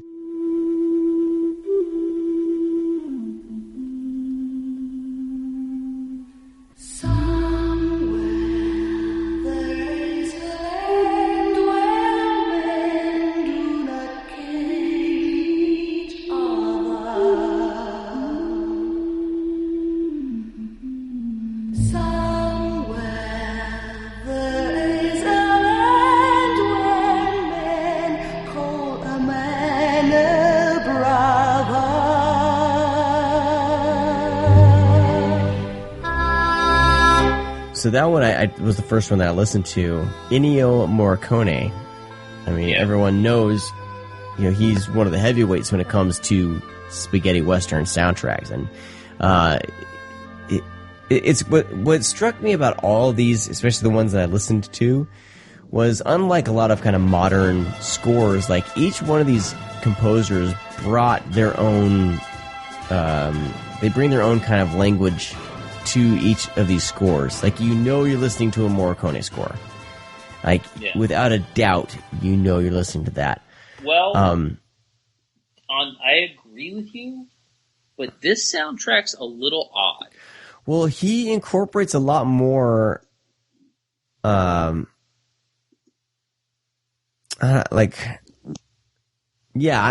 would agree with you there. Yeah, I mean, with his soundtracks, he does a lot of vocal stuff in the background, and then he kind of has like these daunting sounds that he has, especially like with something with The Hateful Eight, where it totally sounds like a horror film soundtrack rather than a western. The Big Gun Down sounds, I don't know, it's very it fits when you watch the movie, but it doesn't fit when you listen to the soundtrack by itself. Yeah, it's not. I don't know if it's like super recognizable, but while watching the film and then watching all this unfold, it's a completely different feel. But Ennio Morricone, he has a couple soundtracks where I listen to it, and I honestly, like, I agree with you on certain things you can identify him with, but with something like The Big Gun Down, I don't know if you would have put that first, like, few tracks on for me, I don't know if I would have got it. And I've been listening to him for years. Yeah, no, this one is a little more varied, because I know that there's basically, I mean, there's the theme song, and then there's two versions. There's the Italian version, and then there's, I guess it would be the English version, I guess. But I mean, there's certain things where, it feels very Morricone, but then there's other things that I think trying to fit in with the film, I don't know, like there's I don't know, this one seems more varied from the soundtracks that I've heard, you know what I mean? There's a lot more. Yeah, well, there's a lot on this. There's a shit ton on this soundtrack. I mean, this is a double LP. Yeah, it's about 24 songs or something like that. Yeah, we have 45 songs total. 45? Oh, shit. Yeah. And, he has, like on the opening track, Run Man Run, he has, it's a female, with a weird, I don't know, it's, like I said, sometimes it works. Like, let's take his soundtrack for Navajo Joe, which is, let's take a popular soundtrack that people would know, or a song. So Navajo Joe, you really have to see it to know this song. He took a song, it's called Silhouette of Doom. And he took Silhouette of Doom, or Quentin Tarantino took Silhouette of Doom and put it in Kill Bill. Silhouette of Doom is the song that plays when Ellie Driver and the bride have a standoff in Michael Madsen's shack. And, it's just that dun dun, and then you just hear like this person screaming in the background, like uncontrollably. And not that they're screaming in, the track of like, I think it's Run Man Run is the opening song, but there's, I don't know, you hear that screaming and you're like, what? Like, you don't expect it, because it's not very normal for, a lot of Western soundtracks to do that, which Ennio Morricone's, if you're talking about his films, then you do hear it, but a lot of them you don't. And I think listening to this by itself, it is a little odd. I don't think you can really even piece that it might be a Western at times.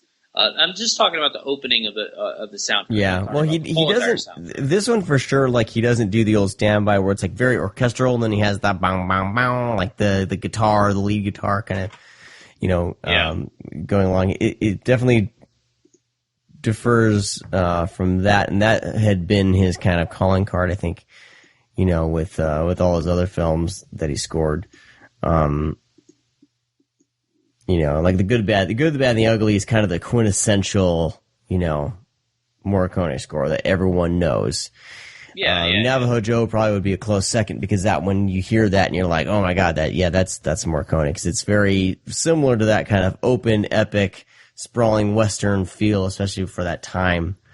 But yeah, it sounds like there's more kind of experimentation going on with him and in the Big Gun Down. But I like that, though, because, I like that you can tell an artist by their songs, but also I like to see people branch out from their norm. But that's what I feel like. I feel like these composers, they feel like actual artists. You know what I mean? Like, it's not the whole, like Hans Zimmer used to be a really good composer, and he's still like, but now he has like a team, and it's all the same kind of sounding stuff. Like, the Pirates of the Caribbean, Transformers, like all it's those, a lot of strings. They're decent scores, and you can maybe tell it's Hans Zimmer, but it's not. He's not really stretching himself. It's doing the Hans Zimmer thing. It's a standard. Like he hits that standard very much like Alan Silvestri. He has always a military drums that's playing. He did Commando. He did Predator. He did a couple of the Captain America movies. They're very like, do do do do do do do do do do do do, and it's just like, I like that. I like the soundtrack to Commando, and I like the soundtrack to Predator. But I can only like, I like to hear that music in that movie. I don't like to fucking drive to it or something. Has there been any movies that you've? I mean, there's a few movies that I absolutely adore the scores to them, and I bought. I mean, Terminator 2. I bought that score immediately after I saw the movie.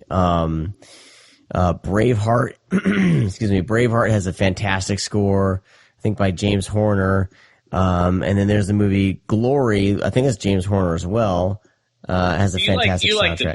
You like the bigger stuff. I do, but it's a fine line to be like, oh my god, I'm gonna buy that soundtrack. Like when I saw those movies, immediately I was like, I need to own that soundtrack because the music's great. Schindler's List is another one, like a beautiful soundtrack by John Williams and something different, very different from what John Williams had done before, but just beautiful music. So, but John Williams, great composer, but I'm not going to buy every one of his soundtracks. He always gets the job done. But there's certain movies that come along every now and then where the score just kind of sets that movie to the next level, I guess, in my mind and my memory. And it's always like the composer, I feel like it's something a little bit different. It's not the same old kind of orchestral score that we're used to. Like, Glory, the movie Glory just had some very amazing themes running through it musically. And Braveheart just had all the great kind of Scottish, bagpipes and all that kind of stuff. And it's a wonderful score. Yeah, as well. yeah, no, So I agree with that. There's things that said, like, I hear that score and I'm like, wow, that's a great movie, but I also really love the score. So that happens every now and then. And what Mondo seems to be doing, like, they're picking and choosing here, like, them and I guess Death Waltz Records, albums and things that maybe do stand above the others. Because the Big Gun Down, I guess, yeah, you can say it's not a quintessential or typical Morricone score. It sets it apart. I haven't seen Big Gun Down in a long time, so before I really would dive into the soundtrack again, I want to see it in context first. So for me, it was a little bit jarring kind of listening to the soundtrack. But the next one that kind of... I wasn't done. We're still talking? All right. Well, no, I was just going to say, just to kind of piggyback off of you, I think it would be, kind of a compliment to Morricone, who has scored countless Westerns. He has to do something different at this point. You can't literally do the same thing over and over and over. And that's the cool thing about him, is that a lot of his movies, the scores do not sound the same. They are very, very different. Even some of his giallo scores, they are completely different from what you would expect or what you've heard in others. So he does have an ear, and he's, really, really good at what he does. So, even though this is different and might be a little jarring at times, that's probably what's better because it's more memorable. Yeah. So. Yeah, man. I really want to see it again. I think I bought the Blu-ray, and I need to gather. I have like a shit ton of Westerns that I've been wanting to watch. So I need to do some sort of like Western, month. Something. Yeah. There's a lot. I got some good ones too. I need to watch them. The next one that I really had a ton of fun listening to was the Maniac Cop 2 soundtrack.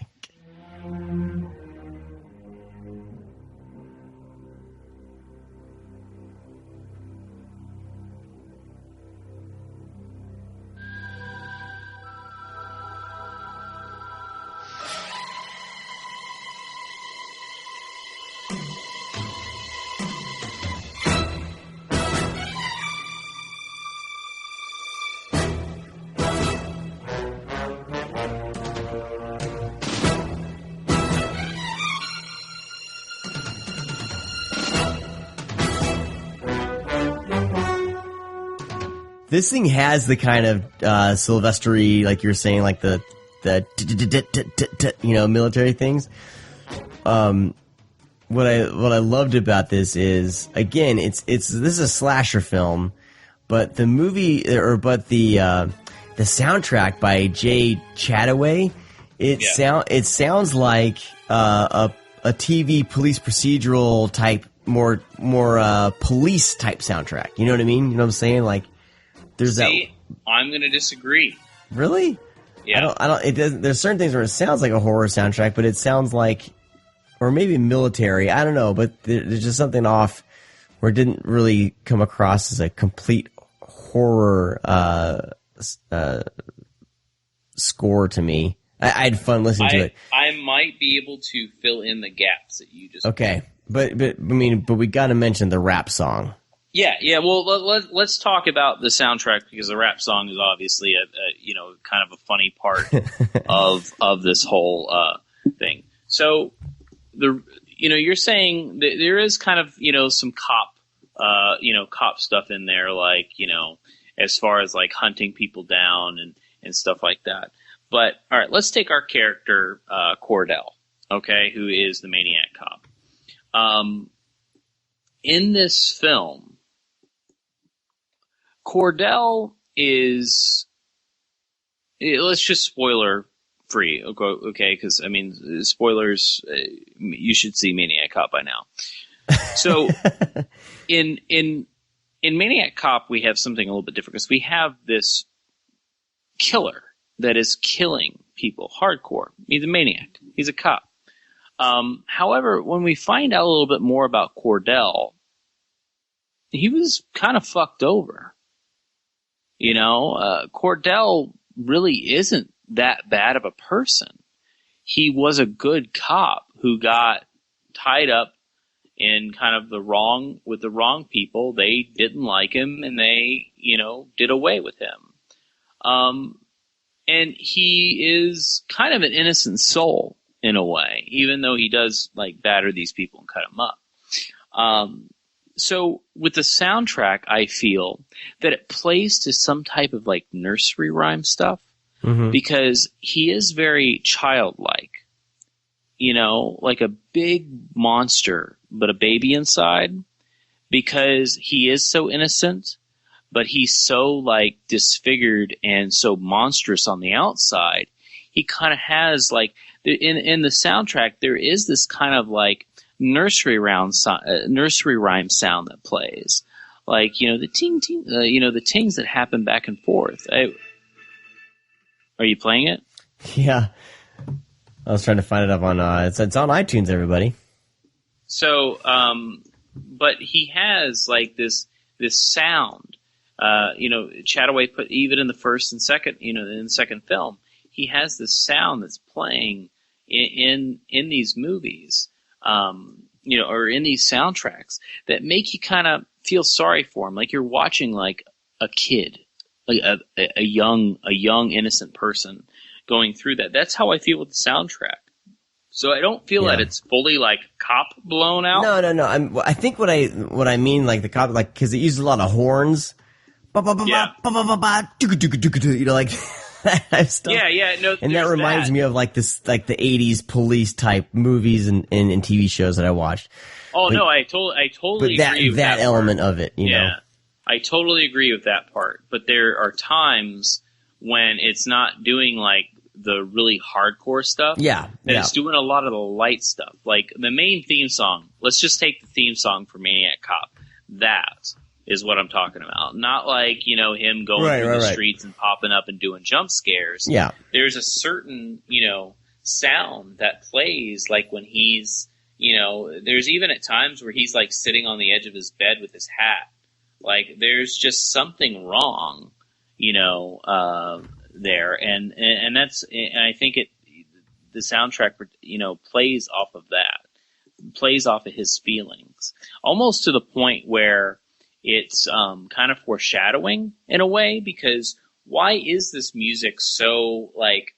Because I know you have like the really hardcore stuff, but sometimes when you have him, you kind of have like. Not even like a Michael Myers sounding thing. You just have this very, very like, nursery rhyme,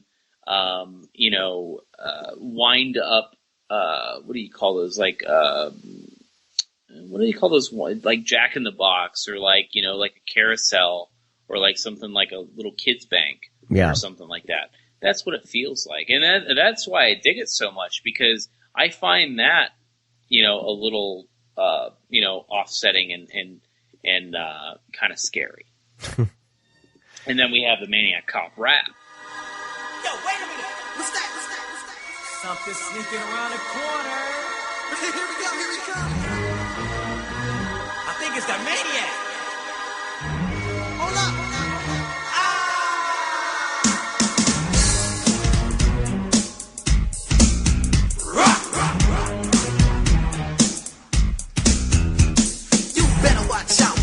Sound, it means that the Maniac Cop's around. Once upon a time, he was a super cop, but the bad guys framed him to make him stop. They put him in prison where they tried to kill him.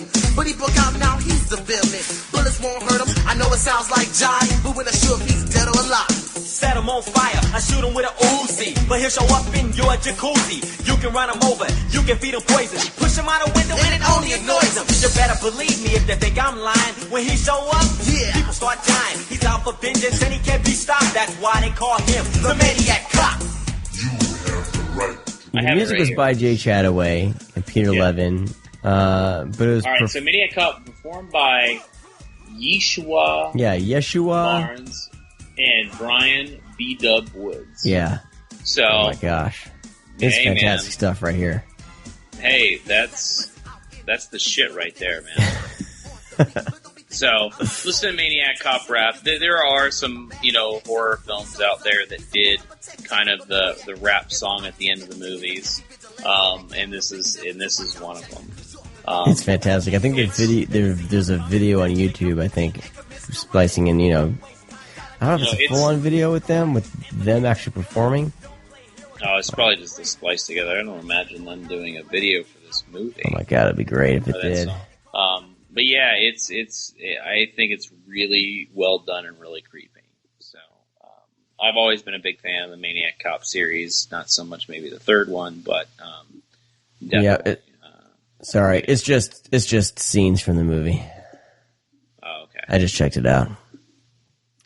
I couldn't hear what you were saying because Maniac Cop rap was playing in my headphones. I apologize. No, it's okay. I wasn't saying anything important. So. What was next on your... Well, the next two kind of go together because we can talk about Fabio Frizzi.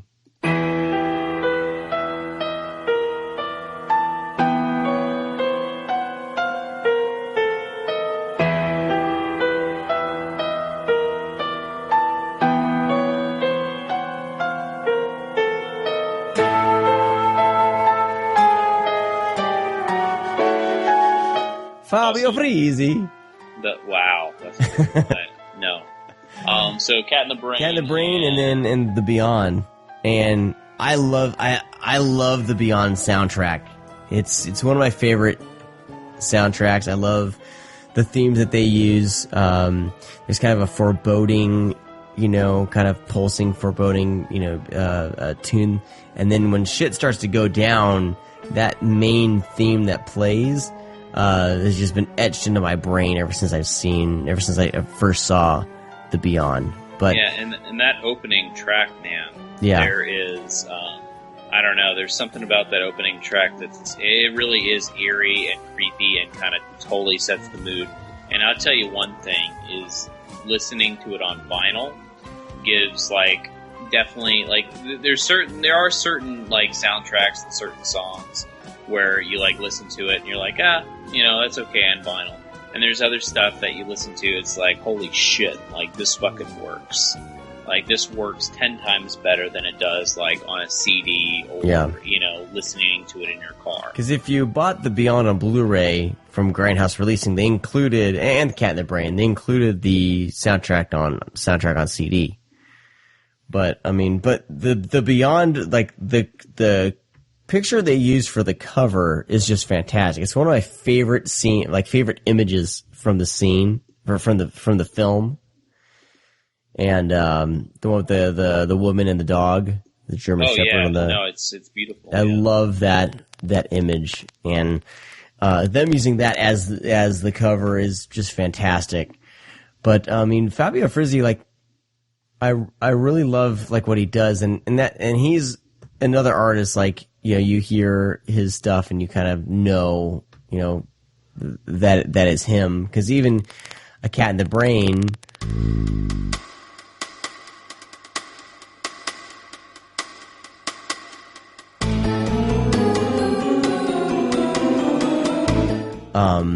Very much of a different vibe than The Beyond. A little less horror sounding. He's blending a lot more elements. There's some jazz in there, and he definitely has different. His soundtrack's all over the place. He even uses that tune from in the Hall, the Mountain King. It's using everything. I was actually humming it today. Yeah, Edward Grieg or something is the Hollow Mountain King. Yeah. Yeah, I mean it's from 1876. Yeah, no, it's epic. I mean, it plays in a lot of trailers. I was trying to cue it up on my phone, but I'll cue it up as we're talking here in post. Needful Things trailer, I think it plays. Yeah. Yeah, I mean, it's funny because I was walking down back to my desk today at work, and I was whistling it, and somebody was like, "Oh, that's scary. What are you whistling that crazy thing for?" And I was like, "What?" I go, "It's like a classic, it's like a classic tune." And apparently the person that recognized it from some horror movie or something, and that's what they, Yeah, I think a lot of us, I mean... It's using everything.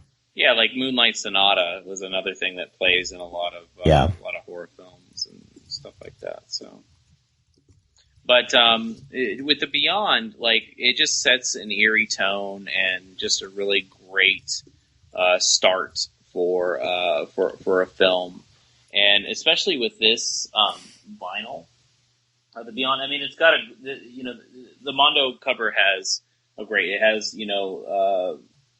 has a tribute to the ending of the film with the two leads. It has kind of the hunting one with the boats, and it has it's just got a really beautiful cover. The vinyl itself, of course, is heavy as shit, but it's fucking like it's two-tone colors with two different green, like a lime green and a hardcore green, like maybe even like a hunter green.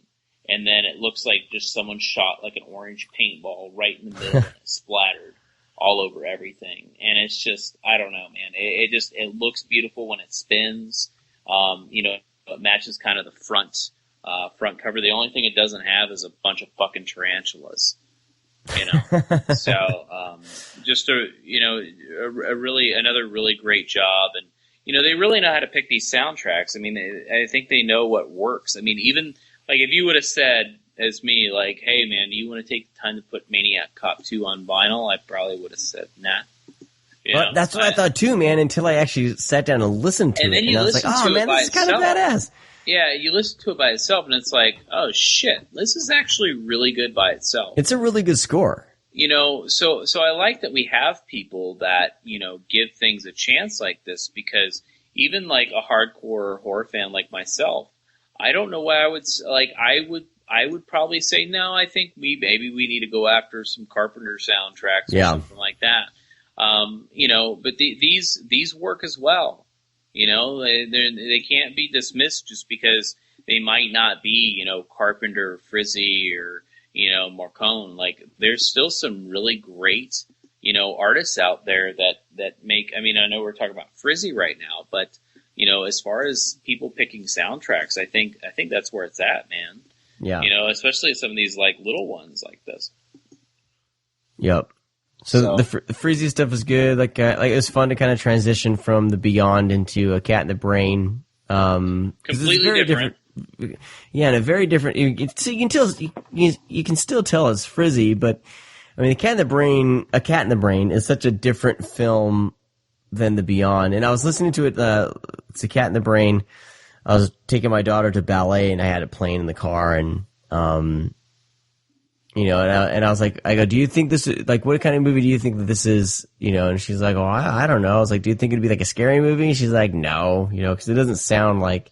It sounds very like Maniac Cop. It sounds a little kiddish. Yeah. It sounds like you're on a merry-go-round. It's very light. Yeah. But I mean, A Cat in the Brain is a very interesting film because it's this whole meta thing with Fulci. Yeah. But when you look at it, it does seem very like, it sounds like it's from the 70s or 80s, but Cat in the Brain was made in like 1990. So was it made in 90? Wasn't really? Oh, yeah. I guess you're right. Pretty sure Cat in the Brain was like in the 90s. I mean, it might have been made in the 80s, but that thing was released in the 90s. To my knowledge, wasn't Fabio Frizzi like? Was he a part of these? Were these like kind of these progressive rock type bands? I mean, he was with he did stuff with Goblin, right? Or am I getting everything? Am I getting the streams crossed? I do. So I know he did stuff with Zombie 2. I do not recall if he was actually like a member of Goblin. It seems like they're all or doing the same thing, like the same kind of thing. Like they're all doing these. They're all like. I don't feel like they were composers per se. Like this guy was a progressive rock, type. Well, I mean, Goblin was a progressive rock band as well. Yeah, but that's what I get from Frizzy. But I guess he's not. I mean, he wasn't. But I mean, it feels like he can just go in and join up with Goblin and do some shit. That's when you hear his stuff, you kind of. But did Goblin do the stuff in Zombie 2 as well? No, they did Dawn of the Dead. You're talking about Zombie, like Fulci Zombie. Yeah. No, yeah. Okay, they did stuff for the Italian version of Dawn of the Dead. Goblin did. Yes. Okay, it's all coming back to me, people. Just bear with me as I try to match everything. Put the puzzle together. You're doing a great job. Yeah. But I mean, but if someone said Frizzy was a part of Goblin, I wouldn't have batted an eye. I would have believed you. Because they feel like they're cut from the same cloth. You can tell these guys. And they do. I mean, they're around at the same time. I don't think there was a big competition with these guys. I think they all, dug each other's work and, wanted to see everybody succeed that was, doing music at the time. I mean, I would hope that they weren't like, villains and hated each other.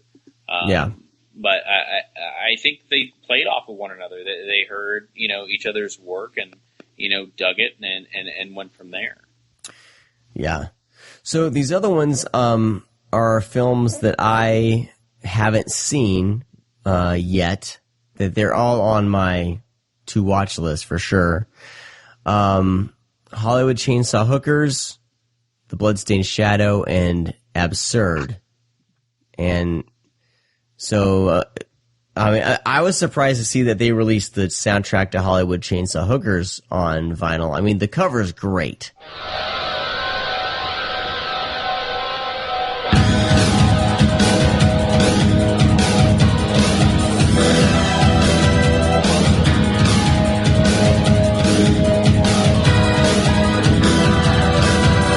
Yeah. And it's another beautiful, it's another beautiful, it's just pink and white and just kind of sleazy looking. Yeah, it's fantastic artwork.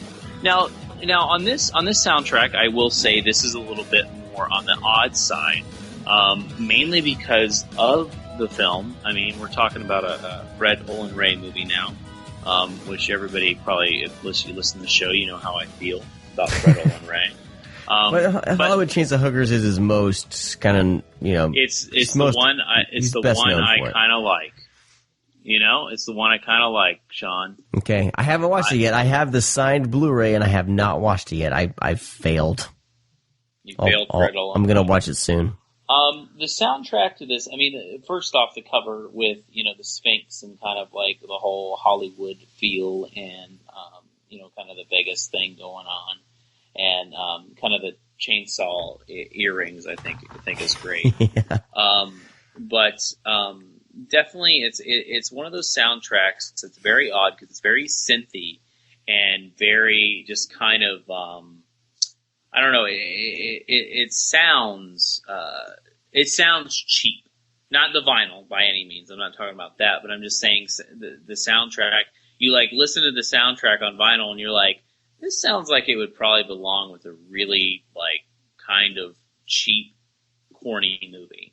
And it does. It really does. It works. But this is also one of those soundtracks that I think it works better with the film rather than listening to the soundtrack by itself. Just because you listen to it, people might walk in and be like, dude, what the fuck are you listening to? And then you say, oh, it's the Hollywood Chainsaw Hookers, soundtrack. And then people are like, oh, what the fuck is wrong with you? That type of thing. But I don't know if I would be completely on board with something like this as far as, like I said, just listening to it. But but nonetheless, kind of a very interesting choice from Mondo, Death Waltz to bring this one to the table. But also bravo for, thinking outside the box and doing something different rather than, releasing all the major ones that we know about. But definitely something to pick up. The big, there's a girl's ass on the end of it, which is, pretty sexy, but also another, kind of, short soundtrack. The cool thing about this is that, they have all, the A side is the score to the film, and the B side is actually all the additional stuff of all the songs that actually play in the movie. Okay, that's cool. Cool. So they kind of combine both, which I actually prefer the B side rather than the A side. Next we have a really fucked up movie. With a absurd, beautiful soundtrack.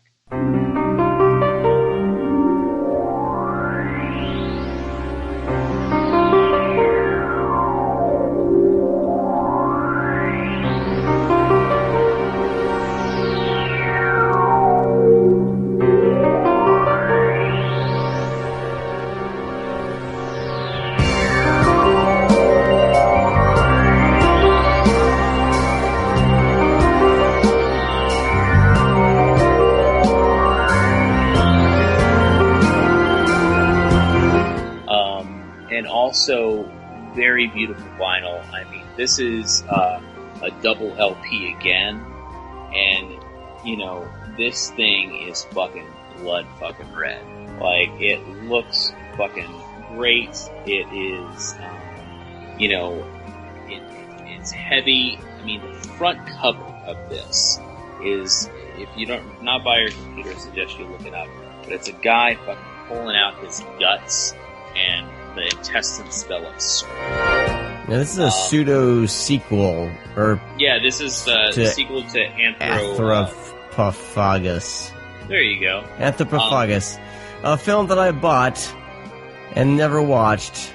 Yeah, also I think it's also known as The Beast. I don't know if I'll ever watch it. I don't know. I just heard things. So another thing that Death Waltz did is beautiful. Is the first soundtrack is blood fucking red.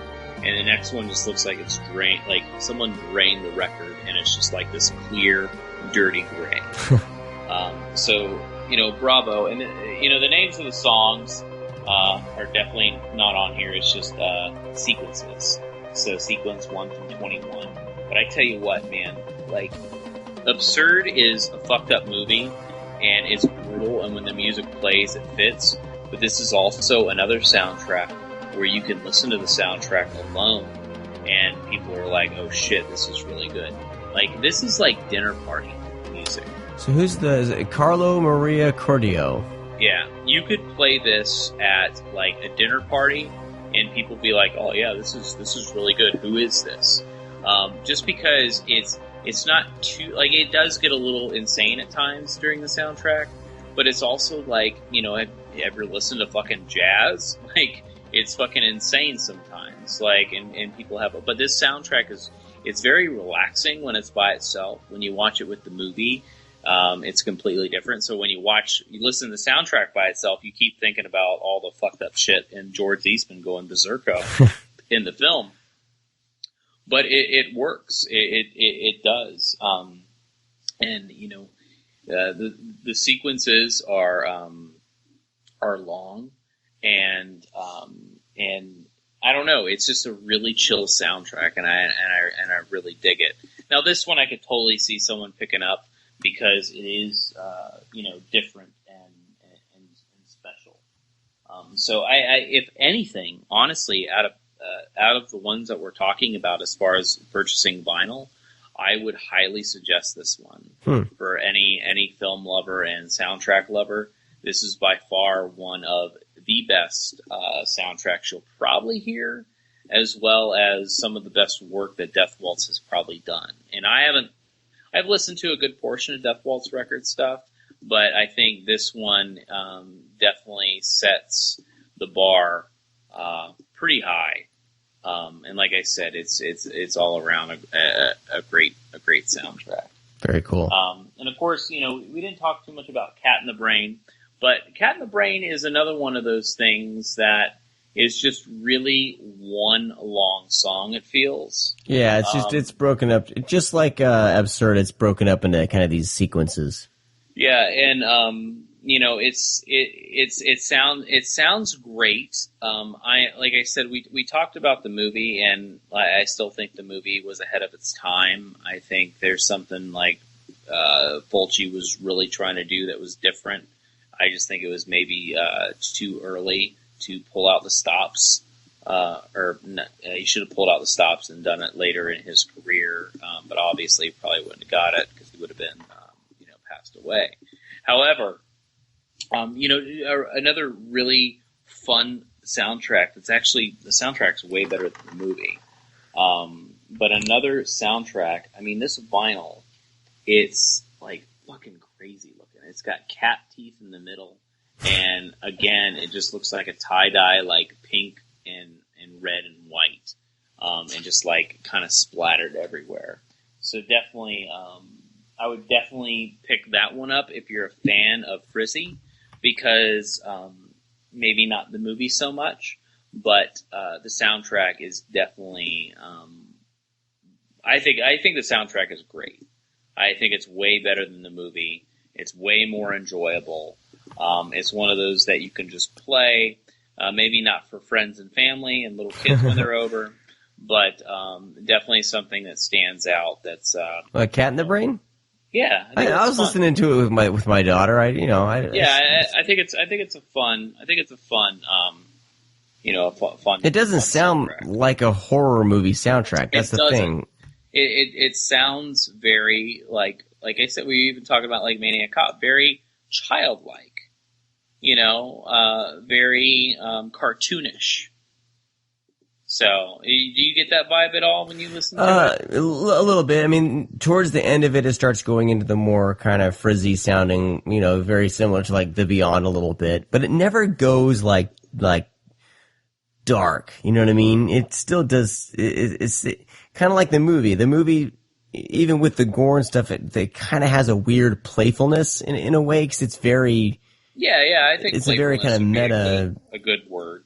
Yeah, I don't know. It's very odd, but I had fun checking it out. I think that's a good explanation. I really do. I think that's great. And then last up that I have here that we actually have and we've listened to on vinyl, because I don't really feel like reviewing a vinyl that I haven't listened to for the show, because we don't do that with movies. Is the Bloodstained Shadow Death Waltz Mondo release.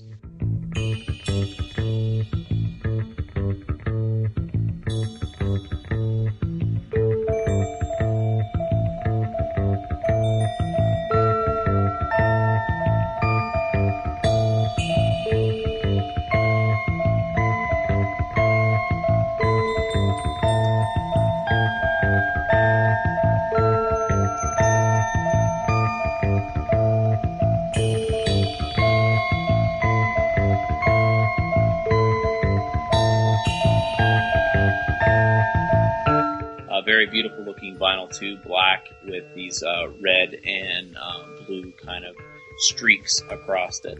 The Bloodstained Shadow, I think, was recent released on Blu-ray from 88 Films. Yeah. So this soundtrack, number one, this artwork all around on the front and back is absolutely gorgeous. Yeah. Like I said, the vinyl already is gorgeous. With the soundtrack. We're following kind of a giallo film to begin with. This soundtrack wouldn't what you would think with a giallo film. It's very artsy fartsy, and just kind of crazy at times. It feels. We all listen. I think that's the beauty about music, is that all of us can listen to something. We're listening to the exact same thing. and we all hear something different. I think that's amazing. Like I've talked to a couple people listening to the soundtrack. They're like, yeah, it sounds like a Giallo soundtrack. And I'm like, really? I don't really think so. I think it's some next level shit, to be honest with you. I think it fits with the movie because the movie itself is a little, kind of goes a different pace than, maybe your normal Giallo goes. Yeah, I need to watch this. I own this Blu-ray, but haven't cracked it open yet. Come on, Sean. What are you doing with your life? It's been added to the to-watch pile. Good. It's within reach. I'm glad. But definitely, it's a lot of fun and a good time. And another soundtrack that you can put on that's not. That's because with a lot of soundtracks, they're very antsy. They make you, maybe, a little nervous, get your heart racing, maybe something you don't want to play at a party. But the Bloodstained Shadow is something that you could put on, and I think it's totally a different speed than your normal Giallo soundtracks. And also cool. Another odd one to kind of choose from everything else that already exists out there. So. Very nice. Yeah, this is good stuff, man. I haven't collected vinyl as much this year as I went through. It's kind of like you kind of get into it and you start just going places and buying just a ton of shit. Like my thing is, I've always been trying to collect movie soundtracks on vinyl. Movie soundtracks and hair bands are the two things that I collect on vinyl, and I haven't really gone out shopping for a while. So, but it's fun. I mean, it's almost like you need to have a ritual when you listen to vinyl. Like it's different than just popping in a CD because you have to take it out of the sleeve. You put it in the on your the record player, and you bring the arm over and you set it down, and then set the needle down. You hear the nice little pop of the needle on the vinyl. It's just fantastic. And then you sit there with the artwork and this gigantic, the gigantic artwork, and sit and listen to the music and hang out. It's a different way to listen to music, and it kind of like you kind of forget, the kind of the magic, I guess, music has, because it's all on our phones now, but to actually take the time and put on a record is relaxing to me. Also I like it. Kind of forces you to listen to the whole album. Yeah, totally. Yep. So, which is important because you got to get up. So people aren't as likely to get up to flip it over. They want to listen to the whole thing. Yeah, no, it's great. I'm I'm a fan. I'm a tangible media fan anyway, but just having my little record collection makes me happy. Plus, it's hard, a lot of variables when you want to sell this crap, so it's like you're kind of stuck with it sometimes. You got to be careful. Yeah. Because you got to get the special box and make sure you're not sending a record out when it's 105 degrees outside. Make sure you know where you're sending it to. I did most of my record buying in like the fall and winter because I bought a couple records during the summertime and they came warped because of the heat. Yeah.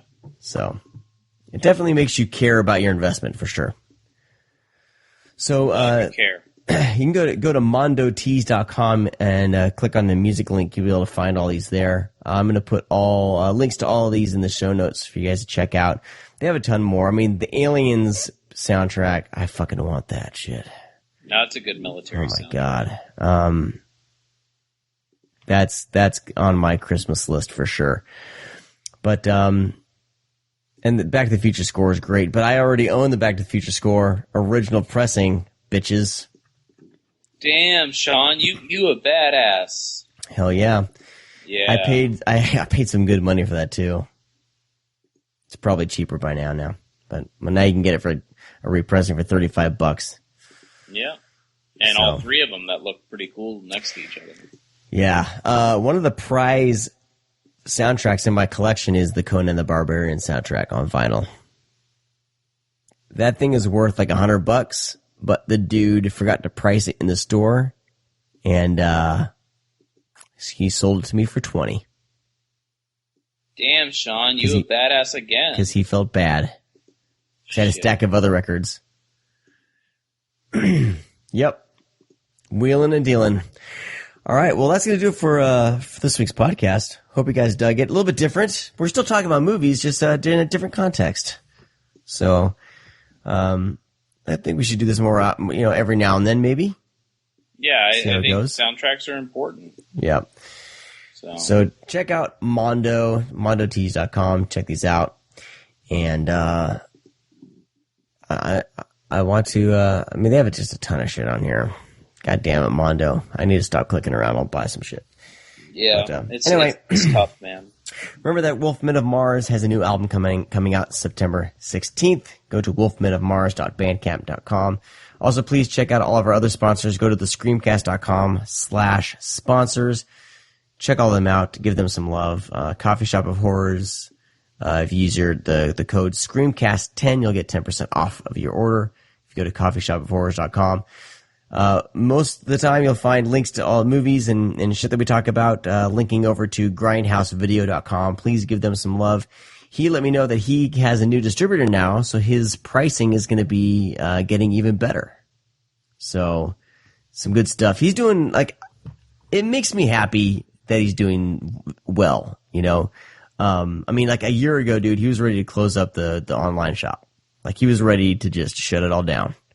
And the fact that it's going and he's going strong and he's getting decent, he's getting great price points from distributors, that just makes me happy. So check out grindhousevideo.com and please support these types of stores. I always check them first before going over to Amazon, as you all should as well. Yeah.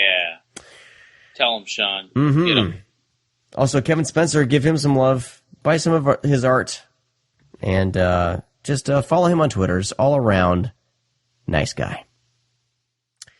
Who else? Of course, Vinegar Syndrome and Exploitation TV. Please check them out. We're going to be doing our Vinegar Syndrome show hopefully next week. We're working out the details on that. And if you did your Exploitation.tv, if you did the Kickstarter or the Indiegogo, you're about to expire. The year has been up. So make sure you renew with Exploitation.tv for a ton of smut at your fingertips. And also, if you're trying to build a horror collection, check out Horror Pack. I think it's it. Damn, Sean. Go to thescreamcast.com. You'll find all of our social media links there, including our new YouTube channel.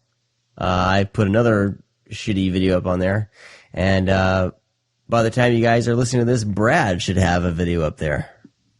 Oh, God, let's not talk about that. So, like I said, we're still in the figure out what works phase. And, of course, you'll find back episodes to our podcast on there for your convenience. Those are also available on the website. And I made it available so instead of – I had it so our podcast feed or whatever only went 50 shows back for podcast catchers. I made it 300. So right now all of our stuff can be found on your podcatcher of choice. So you can listen to back episodes. Thank you, Sean, for helping me out. You're welcome. So I can listen to myself. Yeah. Just make sure you guys listen to the burning episode first. Oh, God.